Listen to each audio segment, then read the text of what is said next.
Fort Irwin, California shimmered under the merciless desert sun. The National Training Center sprawled across the Mojave like a mechanized kingdom, where America's armored divisions came to prepare for war. Colonel Frank Iron Thunder Harrington stood atop the observation point overlooking the vast expanse, his weathered face bearing the lines of 40 years of military service.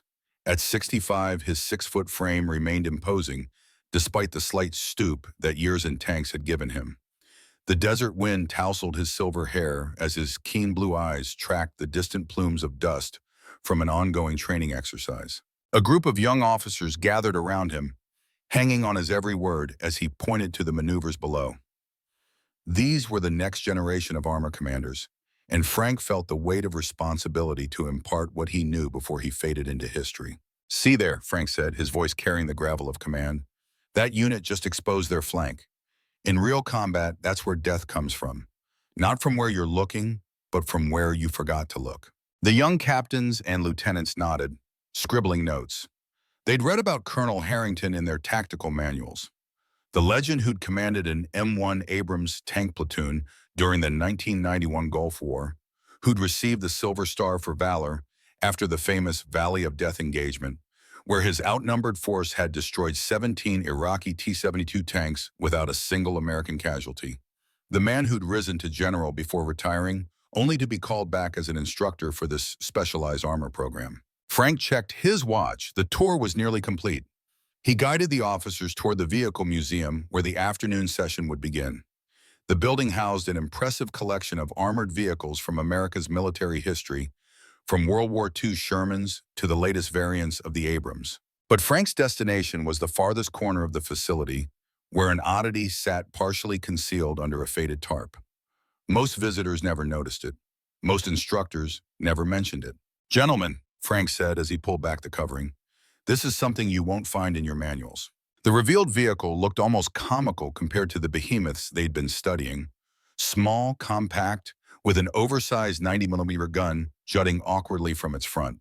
The olive drab paint had faded to a weathered patina with faint stenciling still visible. Act 90. "The American Combat Transporter," Frank explained. "A late 1950s experiment that never made it to production. Only 2 were built." A captain stepped forward, his brow furrowed. "Sir, with respect, that gun seems too large for the chassis.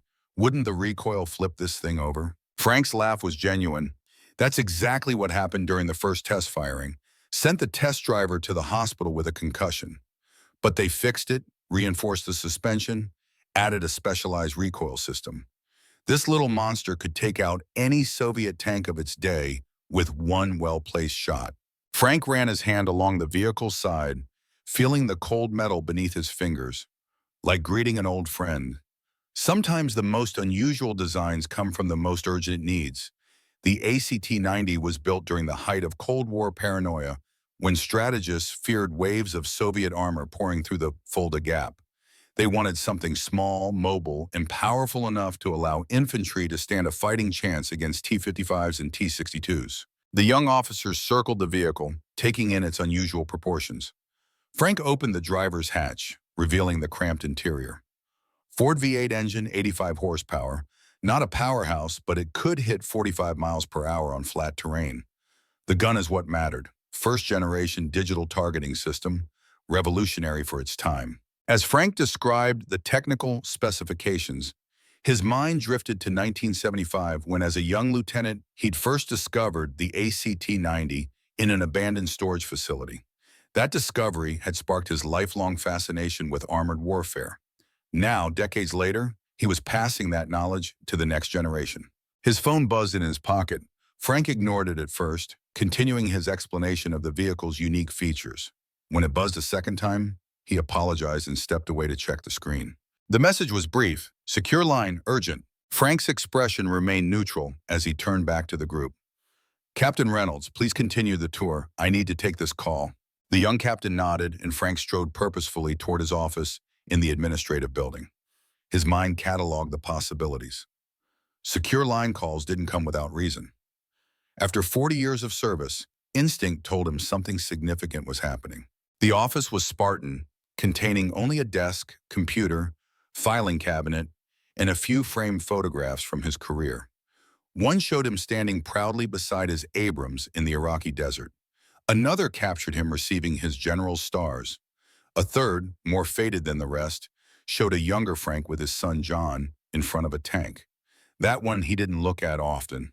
Too many memories, too much regret. Frank locked the door, activated the secure communication system, and entered his authentication code.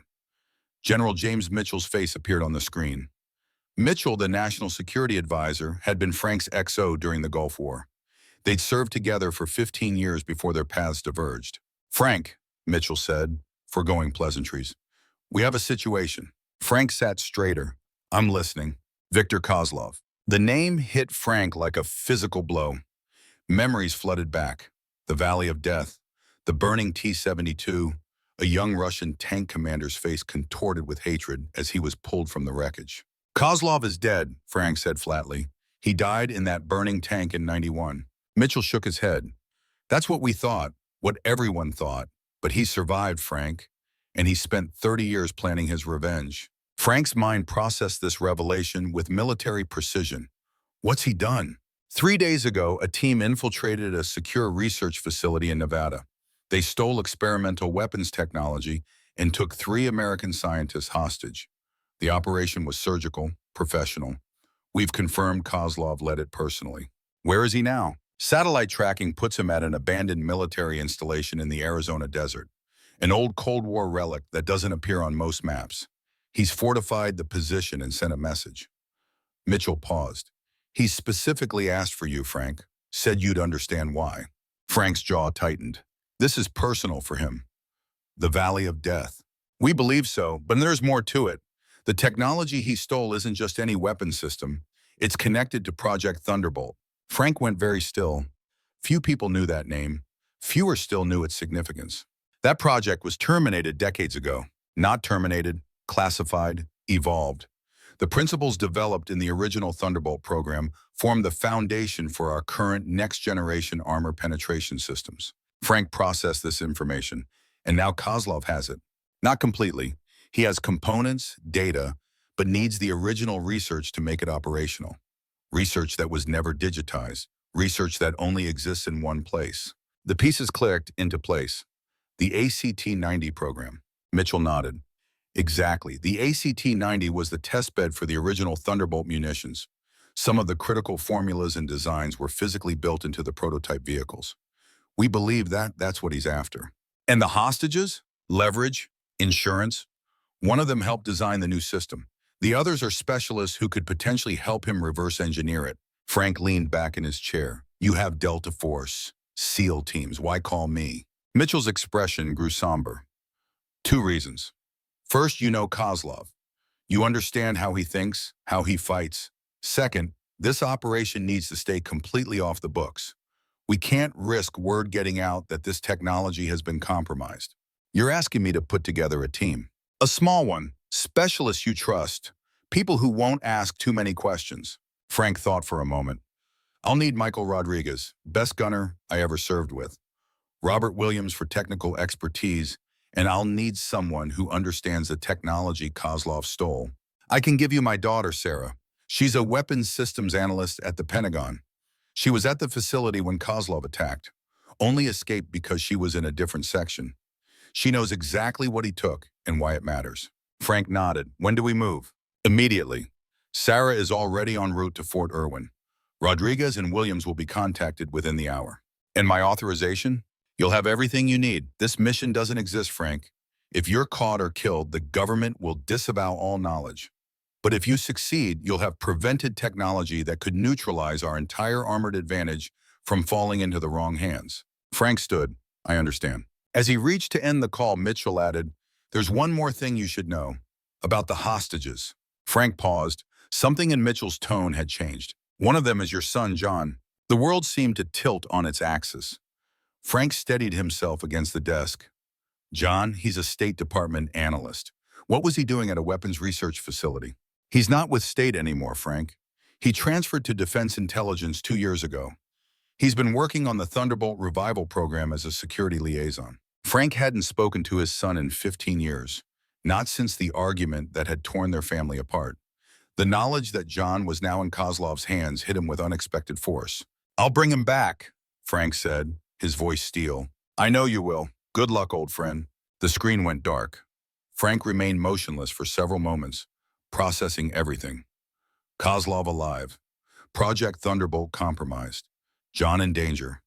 The past and present colliding in ways he couldn't have imagined. His gaze drifted to the photograph of himself and John. The boy had been 10 then, beaming with pride beside his father, the tank commander. Before the deployments had become too many. Before Frank had missed too many birthdays and graduations.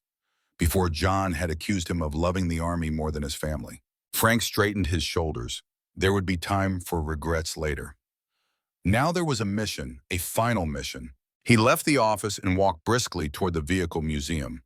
The tour group had moved on, leaving the ACT-90 alone in its corner. Frank approached it with new purpose, seeing it not as a historical curiosity, but as the key to understanding what Kozlov was after. He needed to know exactly what secrets this machine held, and he needed to know now. Chapter 2, Thunder Squad. The desert sunset painted Fort Irwin in shades of amber and crimson as Frank approached the designated meeting point.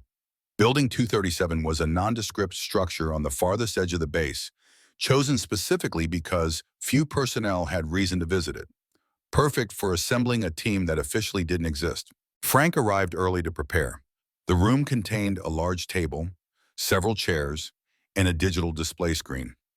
He placed a secure laptop on the table and uploaded the files Mitchell had sent. As he worked, he considered the team he was about to lead. The door opened and Michael Rodriguez entered. At 62, the former sergeant still moved with the precision that had made him the finest gunner in the Armored Corps. His salt and pepper hair was cropped short, and his mustache was impeccably trimmed. The handshake between the two men carried the weight of shared battles and mutual respect. "Colonel," Rodriguez said, "been a long time." "Too long, Eagle Eye," Frank replied, using Rodriguez's old call sign. "How's the shooting range business?" Rodriguez shrugged. "Profitable? Boring. Nothing like putting a sabot round through a T-72 at 2,000 meters. Well, you might get that chance again." Rodriguez's eyebrow raised, but before he could question further, the door opened again. Robert Doc Williams entered, carrying a duffel bag slung over his shoulder. At 59, the former tank technician and combat medic had added a professorial air to his military bearing. Reading glasses hung from his neck, and his beard showed more gray than brown. "Gentlemen," Williams said, setting down his bag, "when I got the call, I thought someone was playing a joke. The old Thunder Squad, back together for one last ride?" Frank nodded. Not quite the full squad, but close enough. The three men exchanged handshakes and abbreviated versions of their lives since they'd last served together. Rodriguez had opened a shooting range and tactical training center in Texas. Williams had leveraged his technical expertise into a position as an engineering professor at a military academy. Both had answered Frank's call without hesitation. "So what's this about?" Rodriguez asked finally. "The message just said national security emergency and gave me coordinates." "We're waiting for one more," Frank replied. As if on cue, the door opened and Sarah Mitchell entered. At 45, she carried herself with the confidence of someone who had earned her position through ability rather than nepotism, despite being the daughter of a general.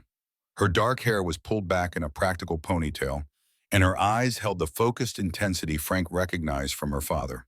"Colonel Harrington," she said, extending her hand. "Lieutenant Sarah Mitchell, Pentagon Weapons Analysis Division." Frank shook her hand. "Your father speaks highly of you." "My father exaggerates," she replied with a slight smile. "But in this case, you need my expertise." Frank gestured for everyone to sit, then activated the room's security measures. The windows automatically tinted, and a soft hum indicated that electronic countermeasures were now active, preventing any listening devices from functioning.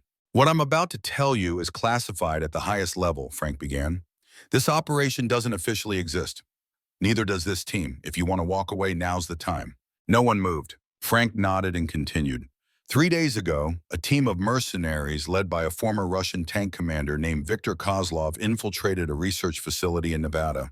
They stole prototype weapons technology and took 3 hostages. He displayed images on the screen, satellite photos of the facility, security camera stills of the attackers, and finally a photograph of Kozlov. Rodriguez leaned forward. "Wait, I know that face. Valley of Death 91. He was commanding one of the T-72s we destroyed." "Correct," Frank confirmed. We thought he died in that engagement. We were wrong. He survived with severe burns and has spent the last 30 years rebuilding his life, gathering resources, and apparently planning his revenge. What did he steal exactly? Williams asked. Frank nodded to Sarah, who stood and took control of the display. Project Thunderbolt, she said, bringing up technical schematics. A next-generation armor penetration system that combines advanced kinetic energy penetrators with a proprietary guidance system. In simple terms, it's a round that can defeat any known tank armor in the world, with near-perfect accuracy at ranges up to 5 kilometers. Williams whistled softly. That would neutralize our entire armor advantage. Exactly, Sarah confirmed. The technology is still experimental. The prototypes Kozlov stole are incomplete, but with the right expertise in the original research, he could potentially complete it and sell it to the highest bidder. And the hostages? Rodriguez asked. Frank displayed 3 photographs. Dr. Alan Chen, lead designer on the project, Dr. Emily Reeves, guidance systems specialist, and, he paused briefly, Major John Harrington, security liaison. Rodriguez and Williams exchanged glances, then looked at Frank. Your son? Williams asked quietly. Frank nodded once, his expression unchanged. We haven't spoken in 15 years, but that doesn't matter now. What matters is that Kozlov has him, along with 2 civilians whose knowledge could help him complete the weapon.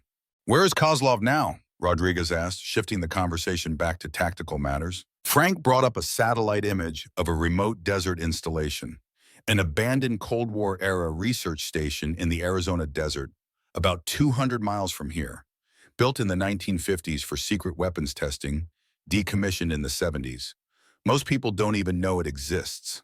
And what's the plan? Williams asked. I'm assuming we're not just going to knock on the front door. Frank zoomed in on the satellite image. Kozlov has approximately 20 mercenaries with him. The compound is fortified with surveillance systems and defensive positions. A frontal assault would be suicide. Not to mention risking the hostages, Sarah added. Exactly, Frank agreed. We need to infiltrate with minimal detection, locate the hostages and the stolen technology, and extract everyone safely. 4 of us against 20 professional mercenaries? Rodriguez questioned. Those aren't great odds, Colonel. Frank's expression remained confident. We'll have one advantage they won't be expecting. He changed the display to show a technical schematic of the ACT-90. Williams leaned forward, adjusting his glasses. Is that what I think it is? Frank nodded. The American combat transporter, the testbed vehicle for the original Project Thunderbolt in the late 1950s. I thought those were all decommissioned, Rodriguez said. They were, officially, but one survived, preserved here at Fort Irwin as a museum piece. What few people know is that it contains critical information about the original Thunderbolt munitions, information Kozlov needs. You're suggesting we use a 70-year-old mini-tank against modern mercenaries? Rodriguez's skepticism was evident. I'm suggesting we use Kozlov's obsession to our advantage, Frank clarified. The ACT-90 is still operational. With some modifications from Williams here, it could serve as both our Trojan horse and our ace in the hole. Williams rubbed his beard thoughtfully. I'd need to inspect it thoroughly, but it could work. Those old systems were built to last. With modern components for the targeting system and some modifications to the engine, we might surprise them. And the 90mm gun? Rodriguez asked. Can it still fire? That's what we need to find out, Frank replied. If it can, we'll have a weapon they won't be expecting.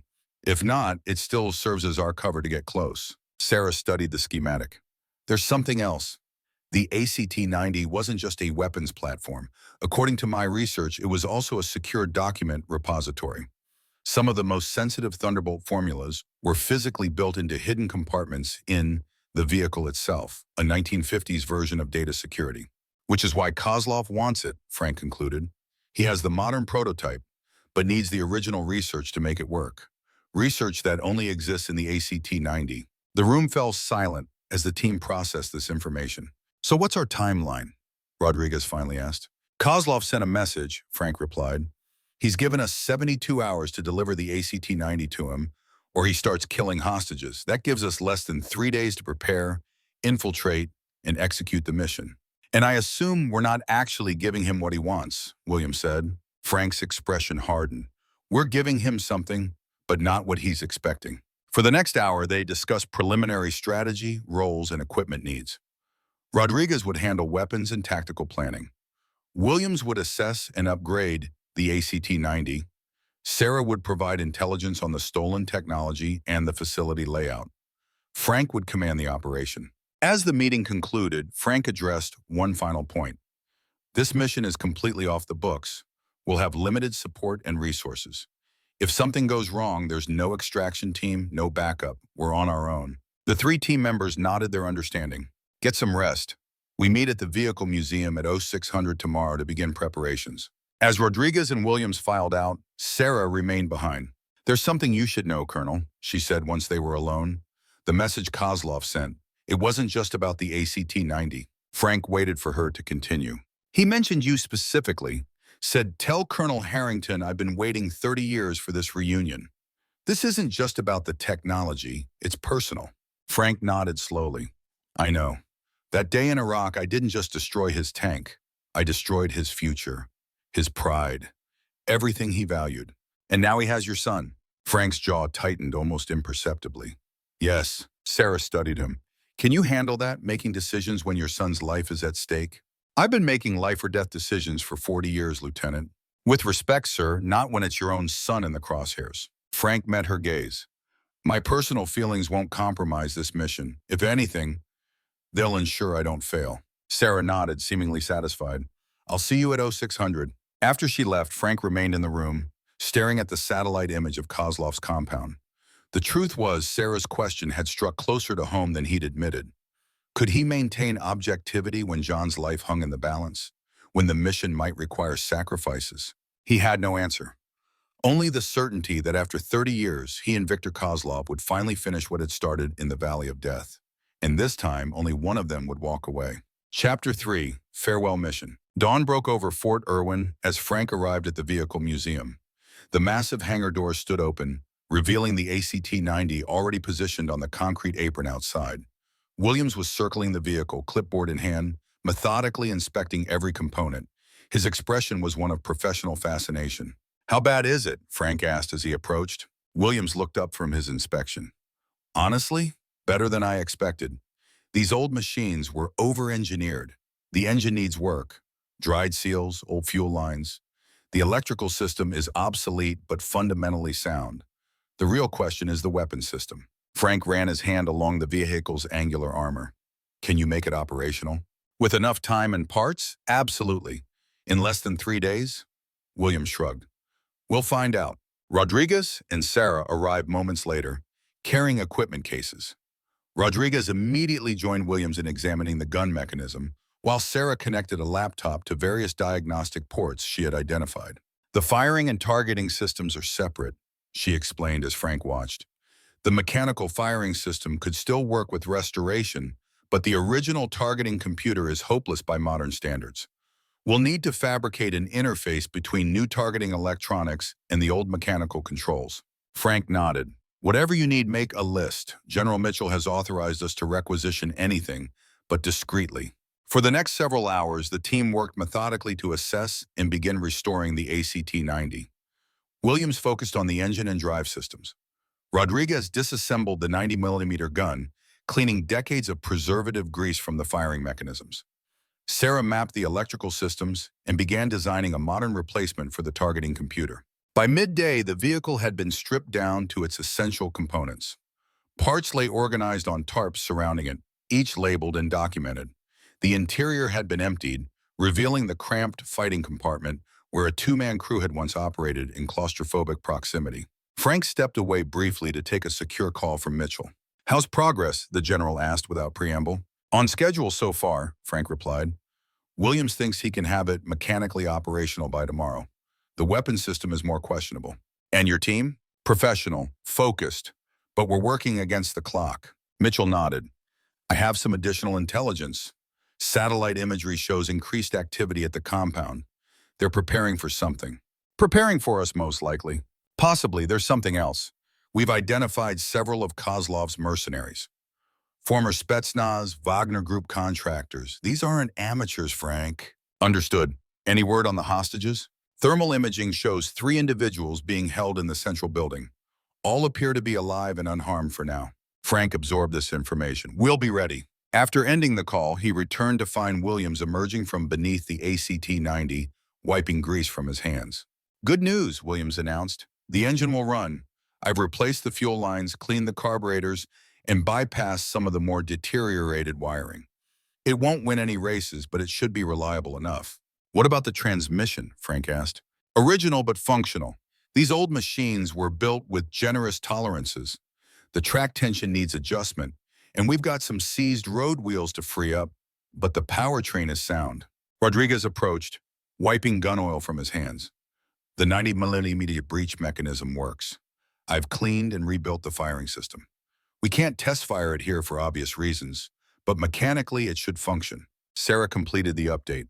"I've mapped the original targeting system and designed a modern replacement using components we can requisition from the base electronics shop. With Williams' help, we can install it by tomorrow afternoon." Frank nodded, pleased with the progress. "Good work, all of you. Let's take a break and then discuss the infiltration plan." They gathered in the shade of a nearby maintenance shed, where Frank unrolled detailed maps of the Arizona installation and surrounding terrain. Rodriguez studied them intently, occasionally making notes on a small pad. "The compound has one main access road," Frank began, tracing the route with his finger. "Satellite imagery shows checkpoints here and here. The perimeter is fenced, with probable motion sensors and cameras." "Frontal approach is suicide," Rodriguez observed. "Even with the ACT-90, we'd be spotted and engaged long before reaching effective range." "Agreed," Frank said. "That's why we're not using the main entrance." He shifted the map to show the terrain west of the facility. During the Cold War, this installation tested experimental missiles. They built an emergency evacuation tunnel leading from the main building to an exit point 2 miles away in case of catastrophic failure. Sarah leaned forward. "The tunnel's not on any modern maps." "No, but it's in the original 1950s schematics I pulled from the archives. According to the plans, it's large enough to accommodate small vehicles. It was designed for rapid VIP evacuation." Rodriguez studied the proposed route. "If the tunnel is intact, we could approach from the blind side of the ridge here, enter the tunnel, and emerge directly inside the compound. Surprise would be total."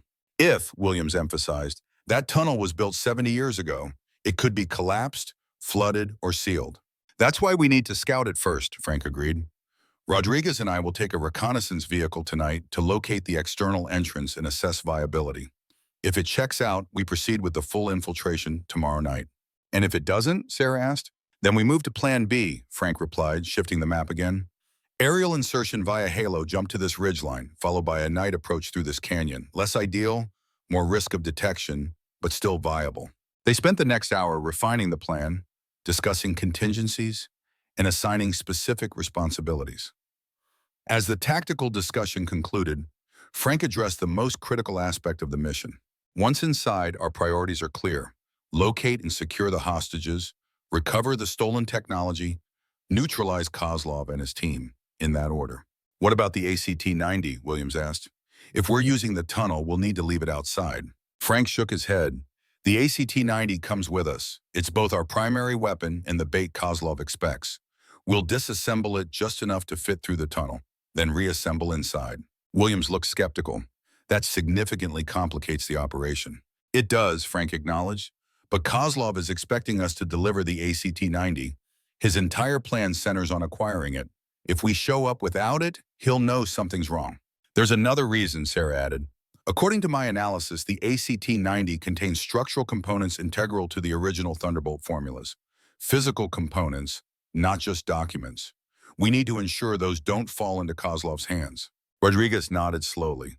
"So we're bringing him exactly what he wants, but on our terms, not his." "Precisely," Frank confirmed. "Now let's get back to work.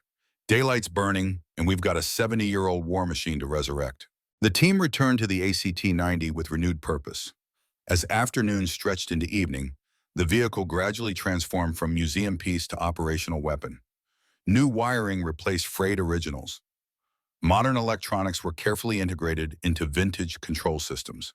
The engine, dormant for decades, coughed reluctantly to life under Williams's expert ministrations, filling the hangar with the distinctive rumble of American Detroit steel. As sunset approached, Frank took a moment alone with the vehicle. In the fading light, the ACT-90 cast a long shadow across the concrete floor. Small but formidable, it represented an earlier era of American military ingenuity, innovation born of necessity during the darkest days of the Cold War. Running his hand along the gun barrel, Frank reflected on the parallels between the machine and himself. Both were from another time. Both had been preserved beyond their expected service life. Both were being called upon for one final mission. Rodriguez approached quietly, respecting Frank's moment of reflection. "She'll be ready by morning," he said, nodding toward the ACT-90. "Williams is a miracle worker." Frank nodded. "We'll need more than miracles where we're going." Rodriguez studied his former commander's face. "You're thinking about your son." It wasn't a question, but Frank answered anyway. 15 years. 15 years since I've spoken to him, and now I might find him dead because of a battle I thought was long over. "You can't think that way, Colonel. We'll get him out." Frank's expression hardened. "Yes, we will, and then Kozlov and I will finish this." Rodriguez recognized the look. He'd seen it in the Valley of Death, when Frank had commanded his tank platoon against overwhelming odds.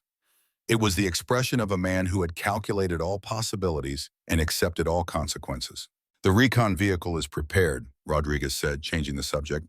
"We can leave in 30 minutes to check the tunnel entrance." "Good. Tell Williams and Sarah to continue with the ACT-90. If the tunnel is viable, we move tomorrow at dusk." As Rodriguez departed, Frank remained with the ACT-90 a moment longer. His thoughts turned to John. What would his son think of this mission? Of his father leading a team of aging veterans on what might be a suicide operation? Would he understand that some obligations transcended personal differences? That some duties never ended, no matter how many years passed? Frank didn't know, but he was certain of one thing. Whatever rift had grown between them over 15 years of silence, he would not let his son die in that desert compound. Not while he still had breath in his body and strength in his arms. With newfound resolve, he turned away from the ACT-90 and went to prepare for the night's reconnaissance mission. The pieces were falling into place. The old squad was reassembling. The ancient weapon was awakening.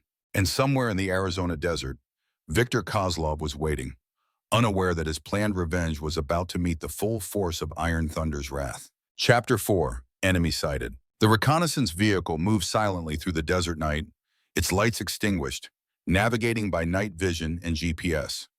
Frank sat in the passenger seat while Rodriguez drove, their communication limited to essential information.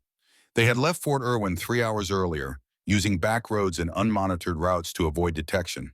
Now, with midnight approaching, they neared the coordinates where the evacuation tunnel's external entrance should be located. The landscape was desolate, jagged rocks, sparse vegetation, and the occasional animal darting away from the vehicle's approach. The moonlight cast everything in silver and shadow, creating a ghostly panorama. Rodriguez brought this vehicle to a stop behind a rock formation that provided cover from the direction of Kozlov's compound, still 5 miles distant. "This should be it," he said, consulting the GPS.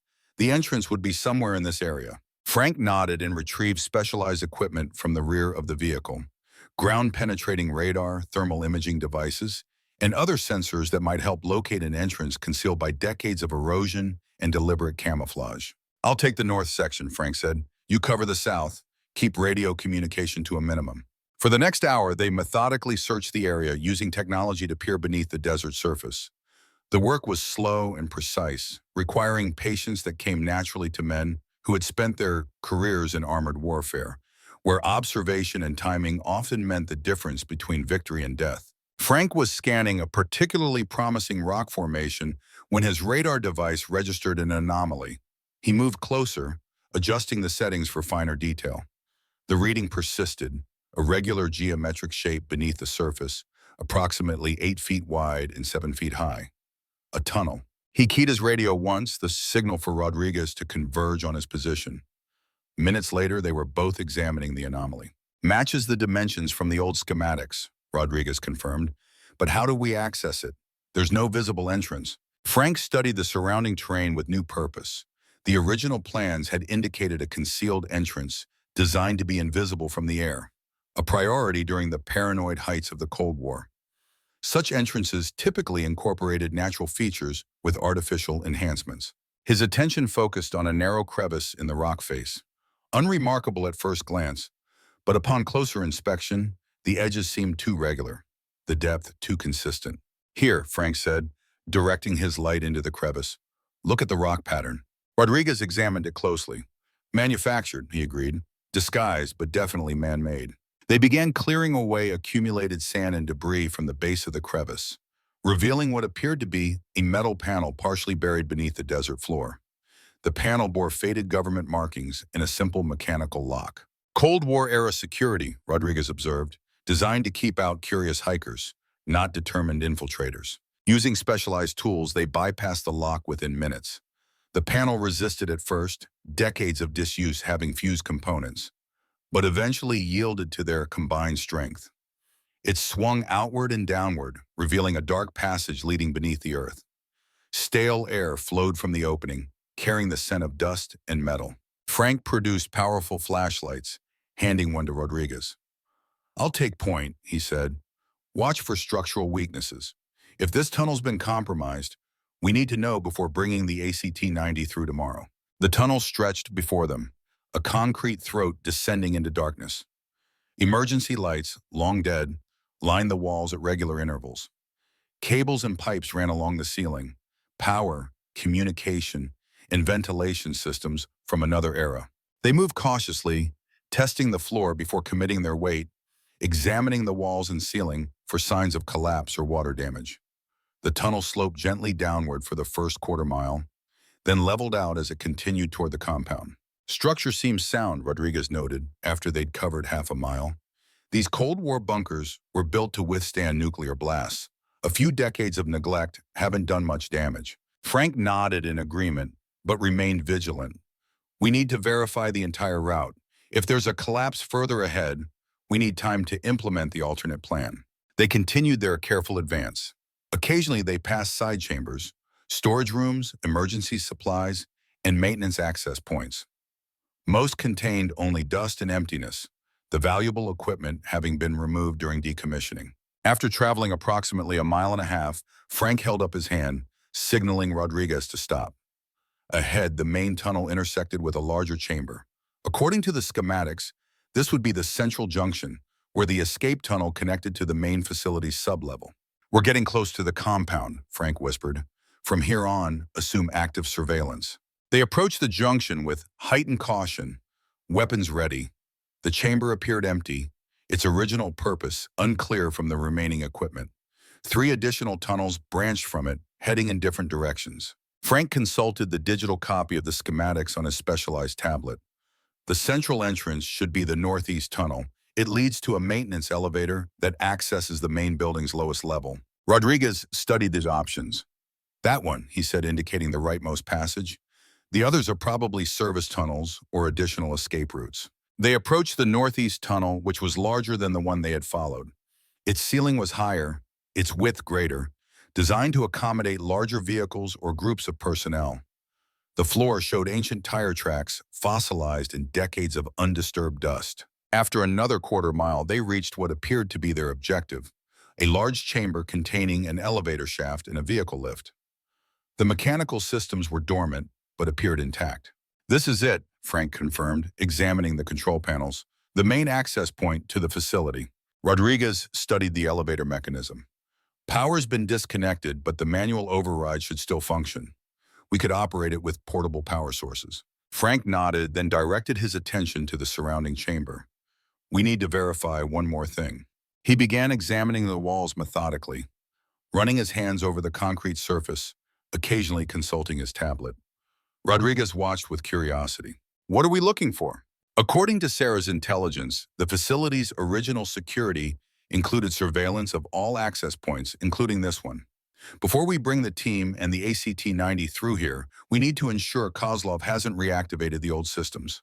They conducted a careful sweep of the chamber, looking for cameras, motion sensors, or other monitoring devices. The search revealed nothing obvious, but Frank remained cautious. "We'll proceed with the assumption that this area could be monitored," he decided. "When we return, we'll bring countermeasures to disable any surveillance before the main infiltration." Their reconnaissance complete, they began the long trek back to the external entrance. The tunnel had proven viable, structurally sound and providing direct access to the facility's interior. Plan A was operational. As they emerged into the desert night, Frank checked his watch. 3 hours until dawn. They would need to return to Fort Irwin, finalize preparations with the team, and be ready to move by the following evening.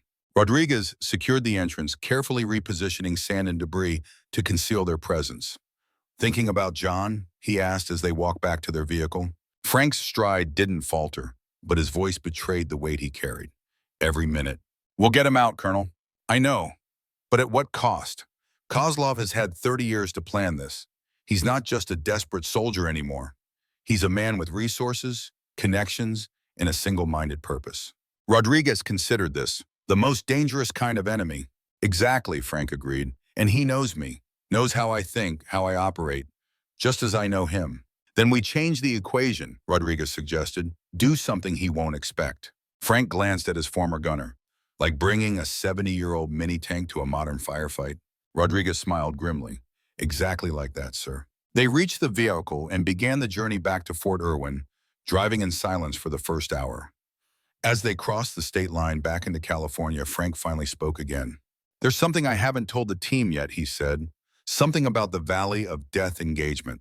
Rodriguez waited, knowing his commander would continue when ready. "The official report states that Kozlov's tank was disabled by multiple hits from our platoon. That's not entirely accurate." "I remember," Rodriguez said. "We engaged multiple T-72s simultaneously. The battle was chaos." Frank nodded. "Yes, but Kozlov's tank specifically. I had a clean shot to destroy it outright. A shot that would have killed everyone inside instantly." "But you didn't take it," Rodriguez guessed. "No, I ordered a mobility kill instead. Tracks and engine. I wanted to capture the crew, not annihilate them." Frank's expression darkened. "A moment of humanity that's haunted me ever since.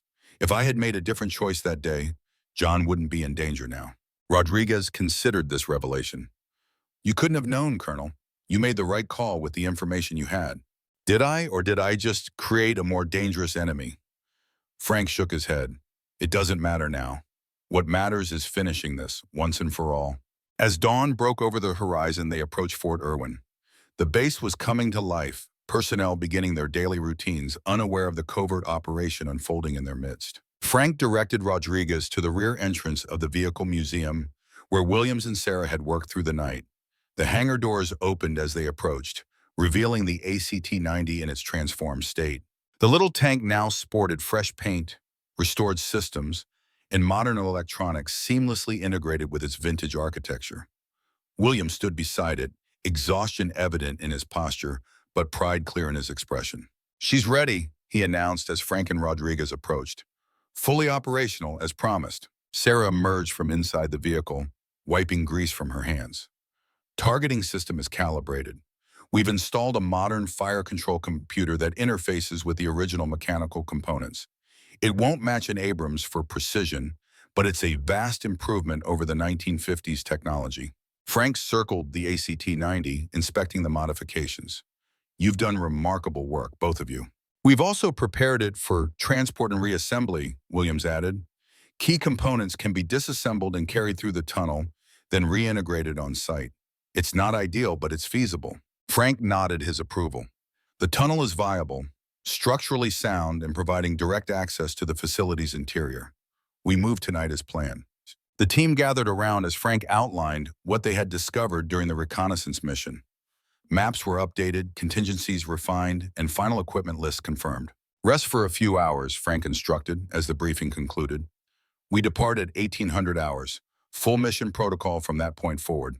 As the team dispersed to make their final preparations, Frank remained with the ACT-90.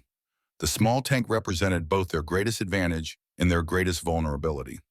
Its firepower could turn the tide of battle, but its bulk would slow their movement and complicate the infiltration. Yet there was no alternative. The ACT-90 was central to both Kozlov's plan and their counterstrike. It would serve as bait, weapon, and ultimately the key to understanding Project Thunderbolt's original secrets. Frank placed his hand on the tank's hull, feeling the solid American steel beneath his palm. The machine had been built during the darkest days of the Cold War, when the prospect of Soviet armor pouring through the Fulda Gap had seemed all too real. Now, decades later, it would face a different kind of Russian threat, one born of personal vendetta rather than ideological conflict. "One last mission, old girl," Frank murmured to the silent vehicle. "Let's make it count." In less than 12 hours, they would be infiltrating a hostile compound to rescue hostages, recover stolen technology, and confront an enemy from the past. The odds were long, the risks extreme. But as Frank had learned through 40 years of military service, sometimes the most important battles were the ones fought against the longest odds. Sometimes victory came not from superior numbers or technology, but from the unbreakable will of those who refused to accept defeat. And Iron Thunder had never accepted defeat, not in the sands of Iraq, and certainly not now when his son's life hung in the balance. With renewed determination, Frank left to make his final preparations. The countdown to infiltration had begun. The sun hung low on the horizon as the transport vehicle carrying the disassembled ACT-90 departed Fort Irwin. Frank sat in the passenger seat, eyes fixed on the darkening desert landscape ahead. Rodriguez drove with the focused precision of a man who had navigated hostile terrain in multiple war zones. In the rear compartment, Williams and Sarah made final adjustments to the equipment that would determine the success or failure of their mission. Frank checked his watch. 19 hours since Kozlov's deadline had been issued. 29 remaining before he would begin executing hostages. ETA to tunnel entrance? Frank asked, breaking the silence. 3 hours if we maintain current speed, Rodriguez replied. Weather conditions are optimal. No dust storms predicted. Frank nodded and turned his attention to the satellite phone in his hand. General Mitchell had promised a final intelligence update before they went dark. The device remained silent, its screen reflecting the deepening twilight. As if summoned by his thoughts, the phone vibrated. Frank answered with a terse, "Harrington." Mitchell's voice came through, tense but controlled. Satellite imagery from 30 minutes ago shows increased activity at the compound, vehicle movements, personnel repositioning. He's expecting us. Looks that way. Thermal imaging still shows 3 distinct heat signatures in the central building. All appear to be alive. Frank absorbed this information, mentally calculating how it affected their plan. Any change to the defensive posture? Nothing significant. Same patrol patterns, same checkpoint configurations. Either he's confident in his current setup, or he wants you to think he is. Understood. Mitchell hesitated, then added, Frank, there's something else. We've been analyzing Kozlov's known associates, trying to identify his mercenaries. And one of them is Thomas Reed. Frank's expression hardened. Reed had been a promising special forces operator until he'd gone rogue 5 years ago, selling his skills to the highest bidder. More concerning, Reed had trained under Frank at Fort Benning early in his career. He knew Frank's tactics, his thinking. That complicates things, Frank acknowledged. Reed knows you, knows how you operate, Mitchell confirmed. Assume any plan you make, he's already considering as a possibility. Then we'll need to do something unexpected. Just get our people out, Frank. The technology is secondary. Frank's jaw tightened. All objectives will be accomplished, General. After ending the call, Frank relayed the new information to the team. The revelation about Reed prompted a tense discussion about tactical adjustments. If Reed is there, we need to assume our primary infiltration route has been compromised, Rodriguez said. Not necessarily, Frank countered. The tunnel entrance was concealed and untouched when we examined it. No signs of recent activity. But Reed would know to look for alternative entry points, Rodriguez insisted. It's what you taught him. Frank considered this. True, but he doesn't know about the ACT-90 connection. He doesn't have the original facility schematics. He's working with assumptions, not certainties. Williams spoke up from the rear compartment. What if we split our approach? Create a diversion at one point while the main team infiltrates through the tunnel? Frank shook his head. 4 people is already minimal for this operation. Splitting up further reduces our effectiveness. What about time? Sarah suggested. Reed would expect a night infiltration. What if we went in during daylight? The team fell silent, considering the radical proposal. Conventional wisdom dictated night operations for maximum concealment. Daylight would expose them to visual detection. That's exactly why it might work, Frank said slowly. They'll have reduced vigilance during the day, psychological preparation for a night assault. Rodriguez nodded his agreement. First rule of tank warfare, hit them where they aren't looking. We stick with the tunnel approach, Frank decided, but we adjust the timing. Instead of infiltrating tonight, we prepare and rest. Strike at noon tomorrow when the sun is highest and visibility beyond the compound is most compromised. The team accepted this adjustment. Frank turned his attention back to the desert stretching before them, its vastness now a tactical consideration rather than merely terrain. Somewhere ahead, John was being held captive, unaware that his father was coming for him, unaware that Frank was willing to risk everything for a second chance. The transport vehicle continued eastward as night fully claimed the desert. Stars emerged in brilliant clarity, unpolluted by city lights. Frank found himself studying the constellations, recalling nights in the Iraqi desert 30 years earlier when he'd done the same while commanding his tank platoon.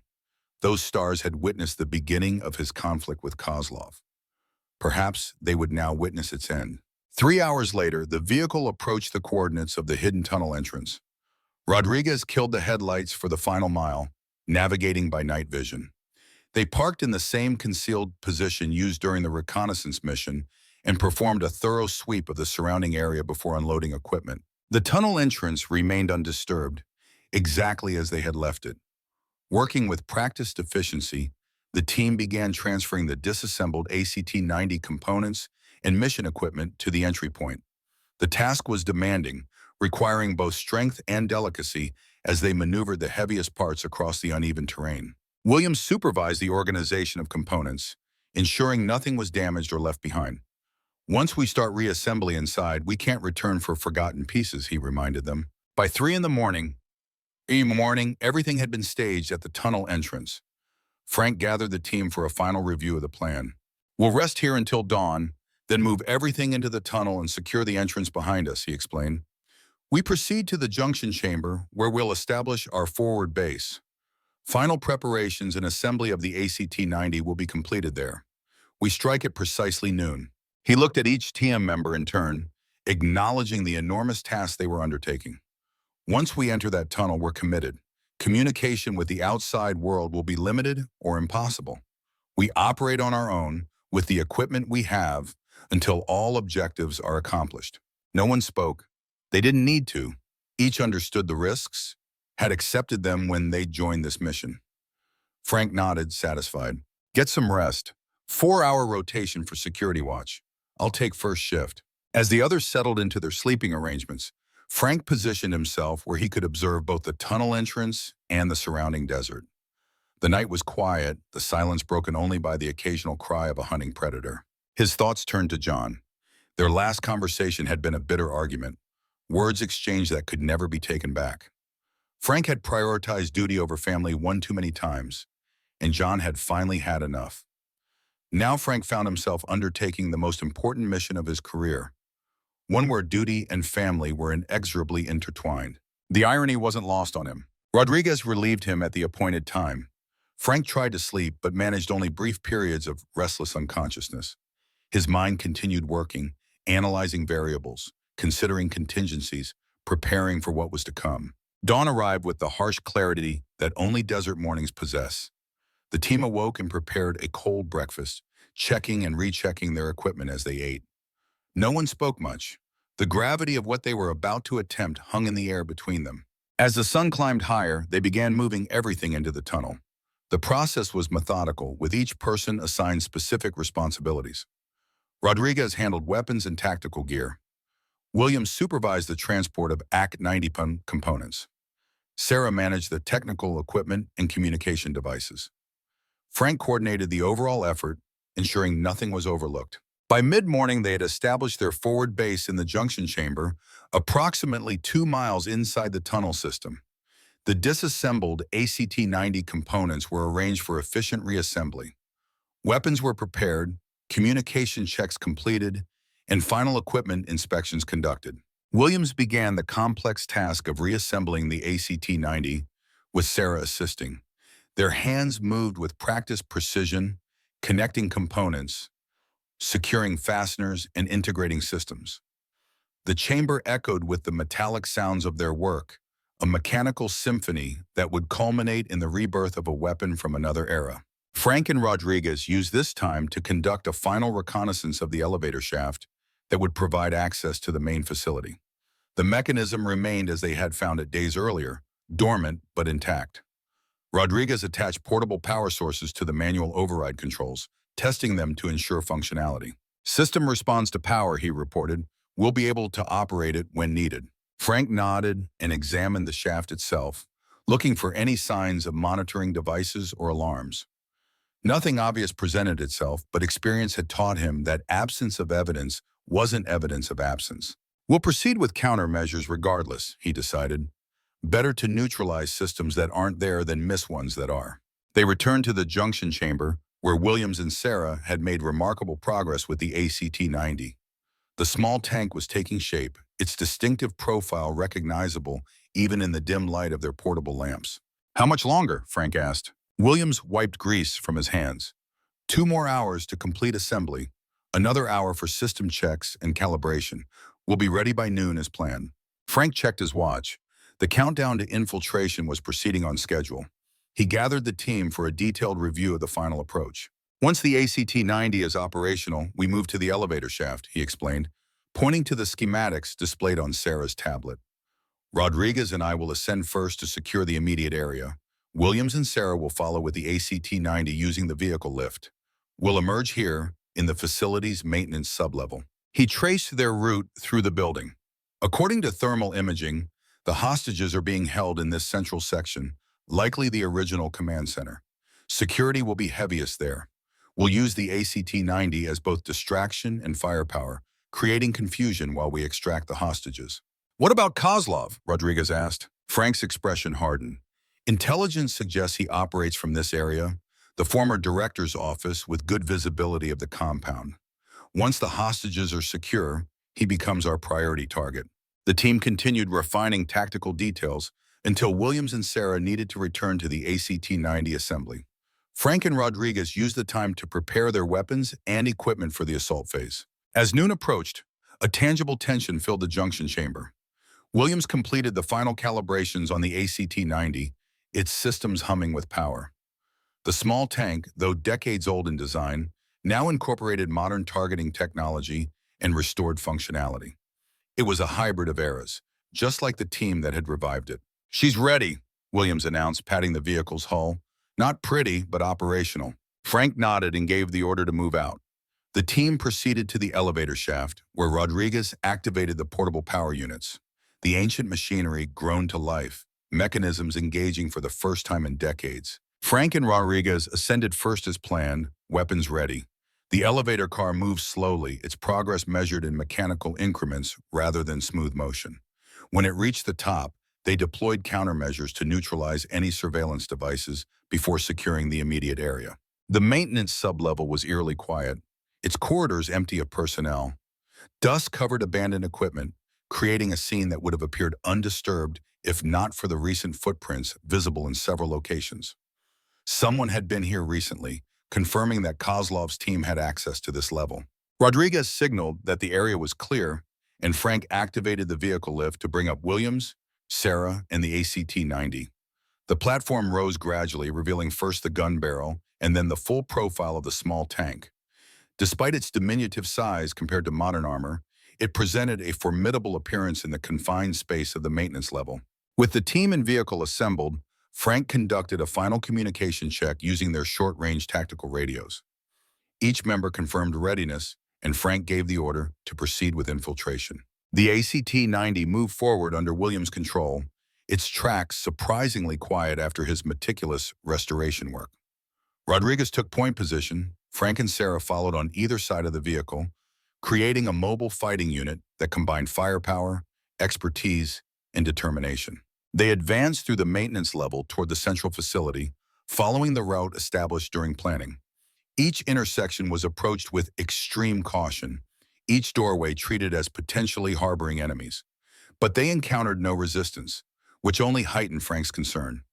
The absence of security in these outer areas suggested concentration elsewhere, likely around the hostages and Kozlov himself. As they approached the transition to the main facility level, Frank signaled for a halt.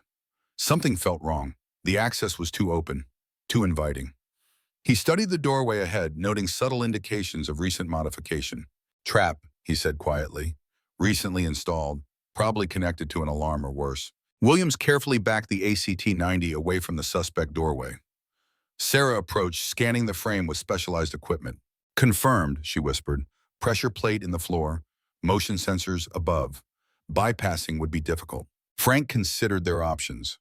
Alternative route? Sarah consulted the facility schematics. Service shaft 30 meters back, connects to the main level but emerges in the east wing, farther from the hostages. Show me. She indicated the location on the schematics. The shaft was narrower, designed for maintenance access rather than personnel transport. The ACT-90 wouldn't fit. Frank made his decision. Rodriguez and I will take the service shaft, create a diversion in the east wing. Williams, you and Sarah wait 5 minutes, then use the ACT-90 to breach this doorway. The alarm will be irrelevant at that point. Proceed directly to the hostage location while we draw attention eastward. The team acknowledged the change in plans. Frank and Rodriguez backtracked to the service shaft, which proved to be a tight vertical climb using ancient maintenance ladders. They ascended carefully, weapons secured but accessible, moving with the silent efficiency that decades of military experience had ingrained. At the top, they emerged into what had once been a research laboratory. Equipment lay covered in protective sheeting, preserved from the elements but untouched for years. Rodriguez secured the immediate area while Frank oriented himself using the memorized facility layout. East Wing Administrative Section, he whispered. Command center and hostages should be 200 meters west. Rodriguez nodded and checked his watch. 3 minutes until Williams and Sarah breach. Frank surveyed the laboratory, looking for anything that would create an effective diversion. His gaze settled on an ancient electrical panel. If they could trigger a power surge or failure in this section, it might draw attention away from the central area. Working quickly, they modified the panel to create a controlled overload when activated. As the 5-minute mark approached, Frank gave the signal.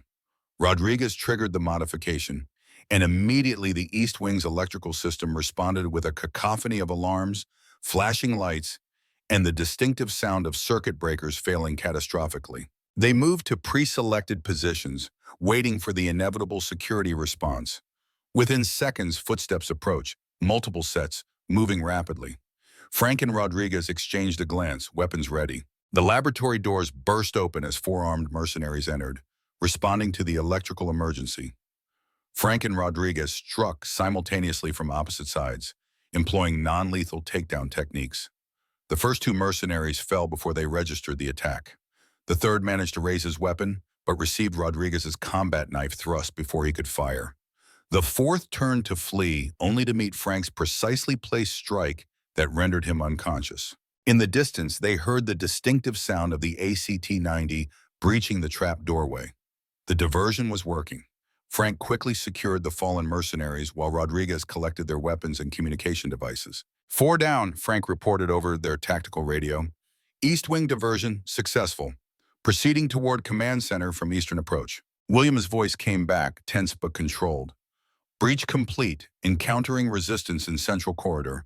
ACT-90 performing as expected. Frank and Rodriguez moved swiftly through the facility, using the confusion created by both diversions to advance undetected. The mercenaries' radio chatter, monitored through the captured devices, indicated confusion about the nature and location of the intrusion, exactly as intended. As they approached the central section, the sounds of combat intensified. The distinctive report of the ACT-90's main gun echoed through the corridors, followed by the clatter of small arms fire. Williams and Sarah were heavily engaged. Frank and Rodriguez increased their pace, transitioning from stealth to assault mode. They encountered 2 more mercenaries rushing toward the central battle and eliminated them efficiently. The corridor ahead opened into a larger space, the approach to the command center where the hostages were being held. They took cover at the entrance, assessing the tactical situation. The large room beyond had once been a briefing area, with a raised platform at one end and rows of seating. Now it was a battlefield. The ACT-90 had penetrated halfway into the space, its gun traversing to engage multiple targets. Williams controlled the vehicle from the protected driver's position while Sarah provided supporting fire from behind it. Opposing them were approximately 10 mercenaries using overturned furniture and structural columns for cover. Their fire was concentrated on the ACT-90, which was absorbing hits but continuing to advance. Its refurbished armor, while not comparable to modern standards, was proving effective against small arms. Frank signaled Rodriguez, indicating flanking positions. They would attack from behind, catching the mercenaries in a crossfire. The timing needed to be perfect. Frank keyed his radio. Williams, prepare for maximum advance on my mark. Ready? Came the terse reply. Frank counted down silently, then gave the signal. As Williams gunned the ACT-90's engine and surged forward, Frank and Rodriguez struck from behind. The mercenaries, caught between the advancing tank and the new threat, hesitated fatally. Rodriguez's marksmanship claimed 3 in rapid succession. Frank eliminated 2 more. The ACT-90's main guns spoke once, destroying a barricade and the men behind it. The remaining mercenaries attempted to retreat toward a reinforced door at the rear of the room, presumably the entrance to the command center where the hostages were held. Frank wouldn't allow them to reach it. He advanced relentlessly, his rifle claiming another target. Rodriguez moved in perfect coordination, ensuring no angle remained uncovered. In less than a minute, the briefing room was secured. The team regrouped at the reinforced door, which showed signs of recent modification, additional locking mechanisms, and what appeared to be explosive hardening. "Breach options?" Frank asked Williams. The engineer examined the door carefully. Not penetrable by small arms, ACT-90 could do it, but risk to hostages on the other side would be high. "Alternatives?" Williams pointed to a control panel beside the door. "Original electronic lock is still in place alongside the new mechanical systems. If Sarah can bypass the electronic component, I can handle the mechanical." Sarah moved to the panel, connecting specialized equipment to interface with the decades-old security system. Her fingers moved across the portable keyboard with practiced precision. "Older systems sometimes have an advantage," she murmured. "No internet connectivity, no remote access possibilities. Just direct electronic pathways that can be..." Her equipment emitted a confirmatory tone. "Manipulated." The electronic lock disengaged with an audible click. Williams immediately went to work on the mechanical additions, using tools from his kit to defeat them methodically. The process took several tense minutes, during which Frank and Rodriguez secured the perimeter, ensuring no counterattack would catch them exposed. Finally, Williams stepped back, ready, but expect immediate resistance on the other side. Frank positioned the team for entry, himself and Rodriguez as first element, Williams to control the ACT-90 from a supporting position, Sarah to secure their rear. The plan was simple: enter with overwhelming force, identify and secure the hostages, neutralize any threats. With a nod from Frank, Williams triggered the door release. The heavy portal swung inward, revealing the command center beyond. The scene that greeted them was not what they expected. The large circular room, once the nerve center of the Cold War facility, contained modern equipment arranged in a makeshift research laboratory. Computer systems, diagnostic devices, and specialized tools filled the space. But no hostages were visible. No guards stood ready.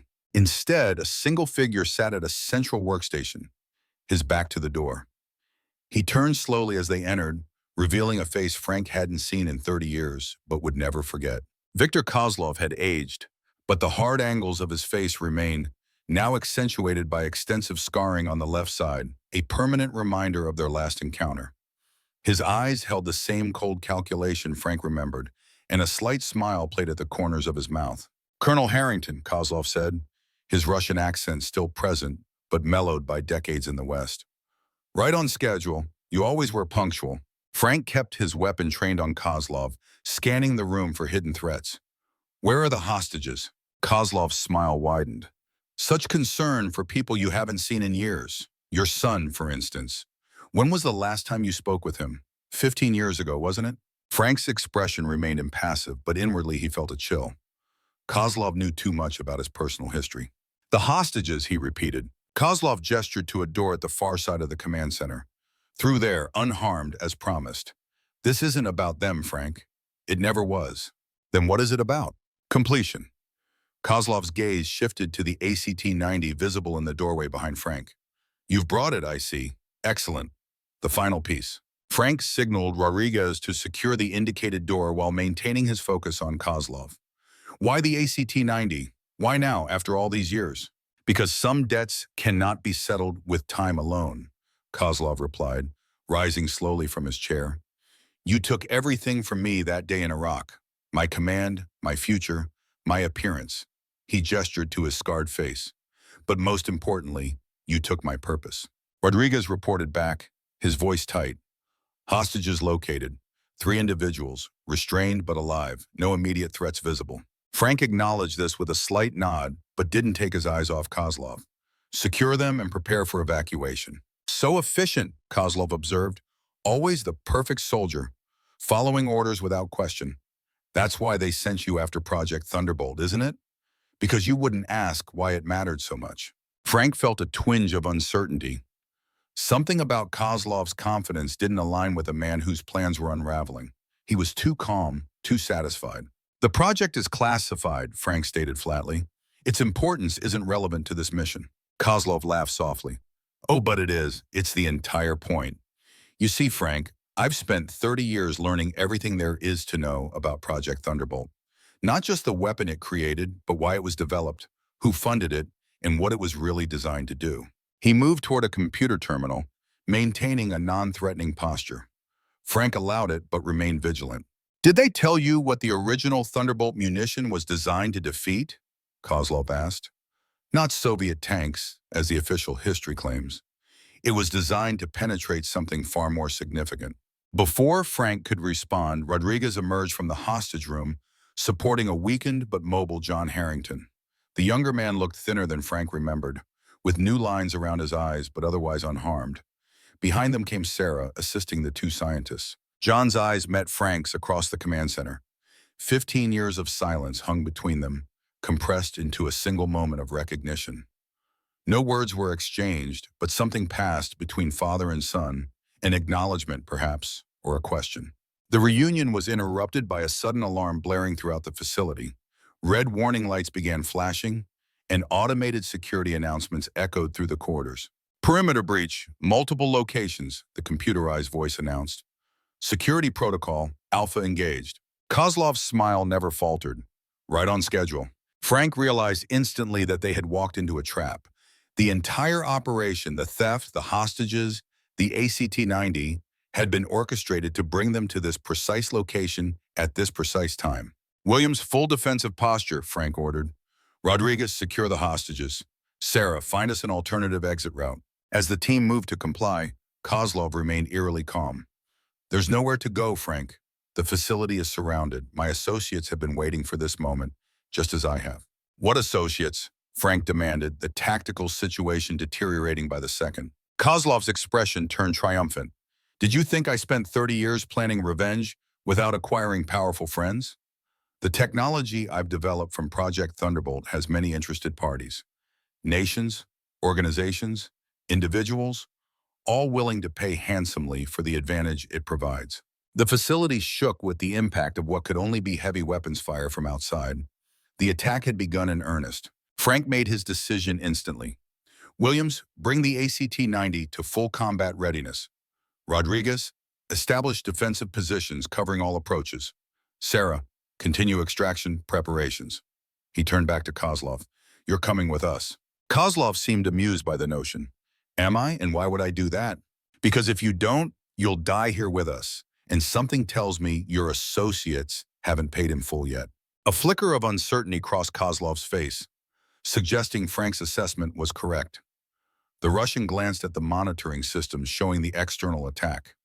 Multiple armored vehicles were visible, bearing no national insignia, but employing military-grade weapons. Time to choose, Victor, Frank pressed.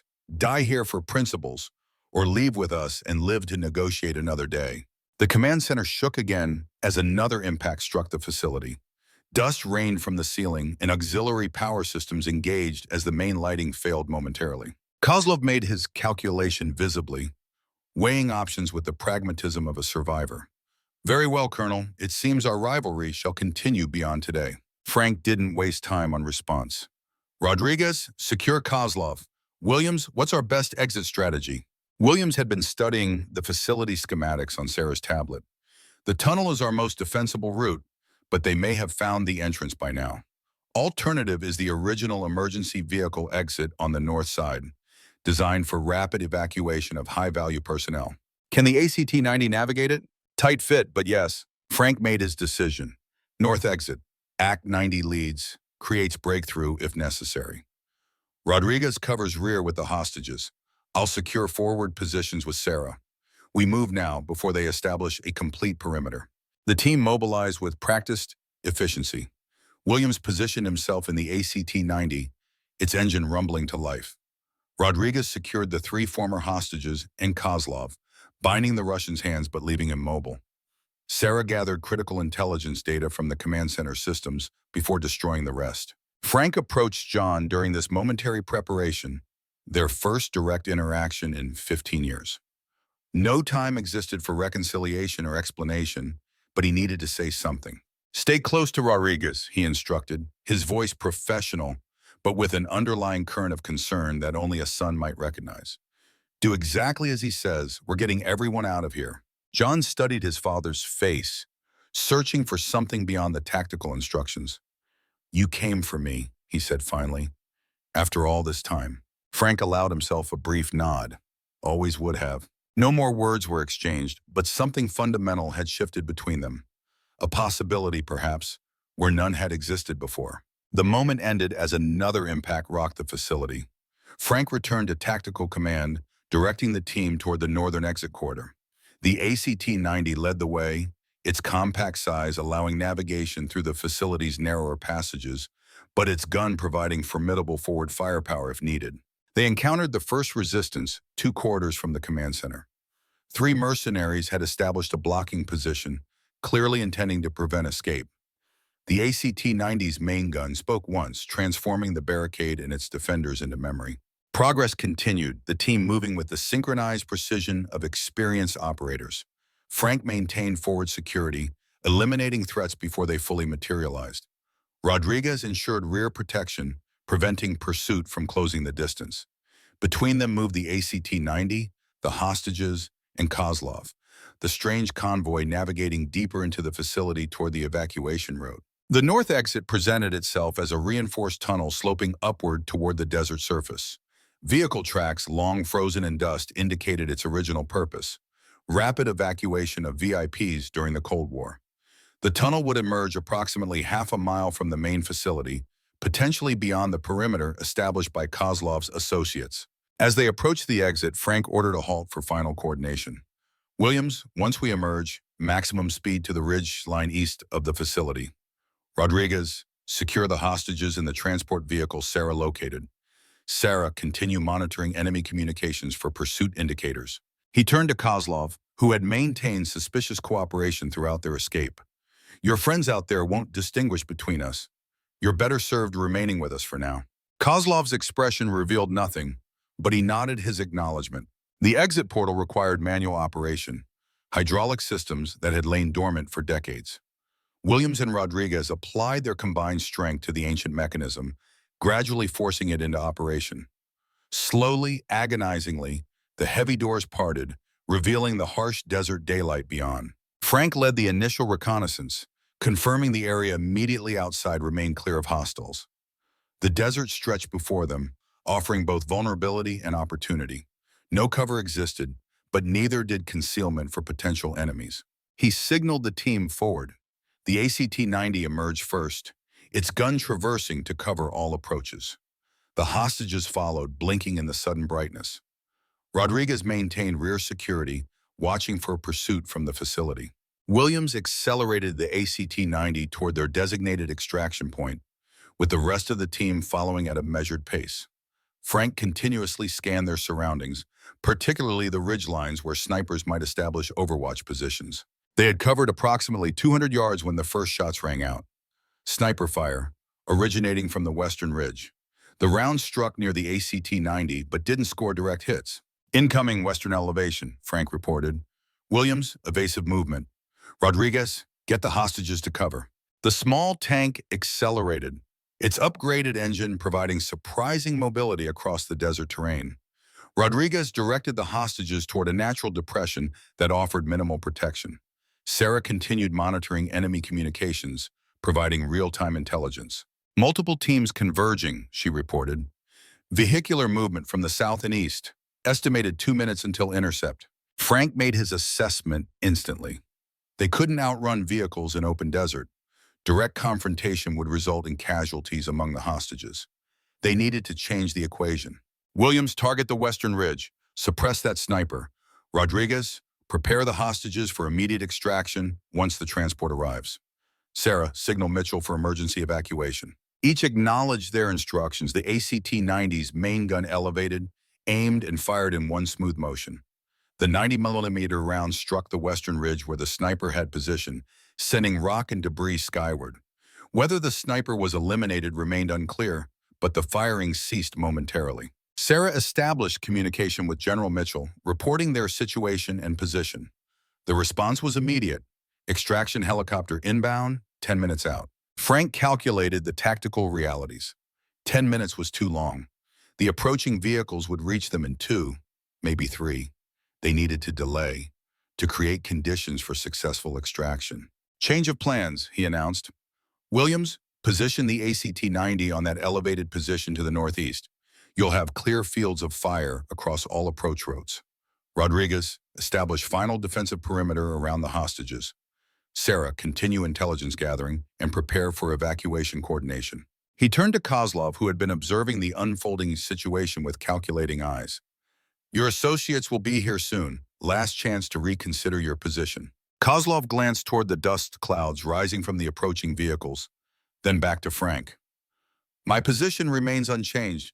Their betrayal was predictable but disappointing. I prefer to survive. Frank didn't waste time analyzing Kozlov's motives. Stay with the hostages. Any movement I don't authorize will be considered hostile. As the team established their defensive positions, Frank climbed to a vantage point offering visibility of all approaches. The desert shimmered with heat, distorting distant images but not concealing the approaching threat. 3 vehicles, military-grade, armed with heavy weapons, professional operators executing a well-planned assault.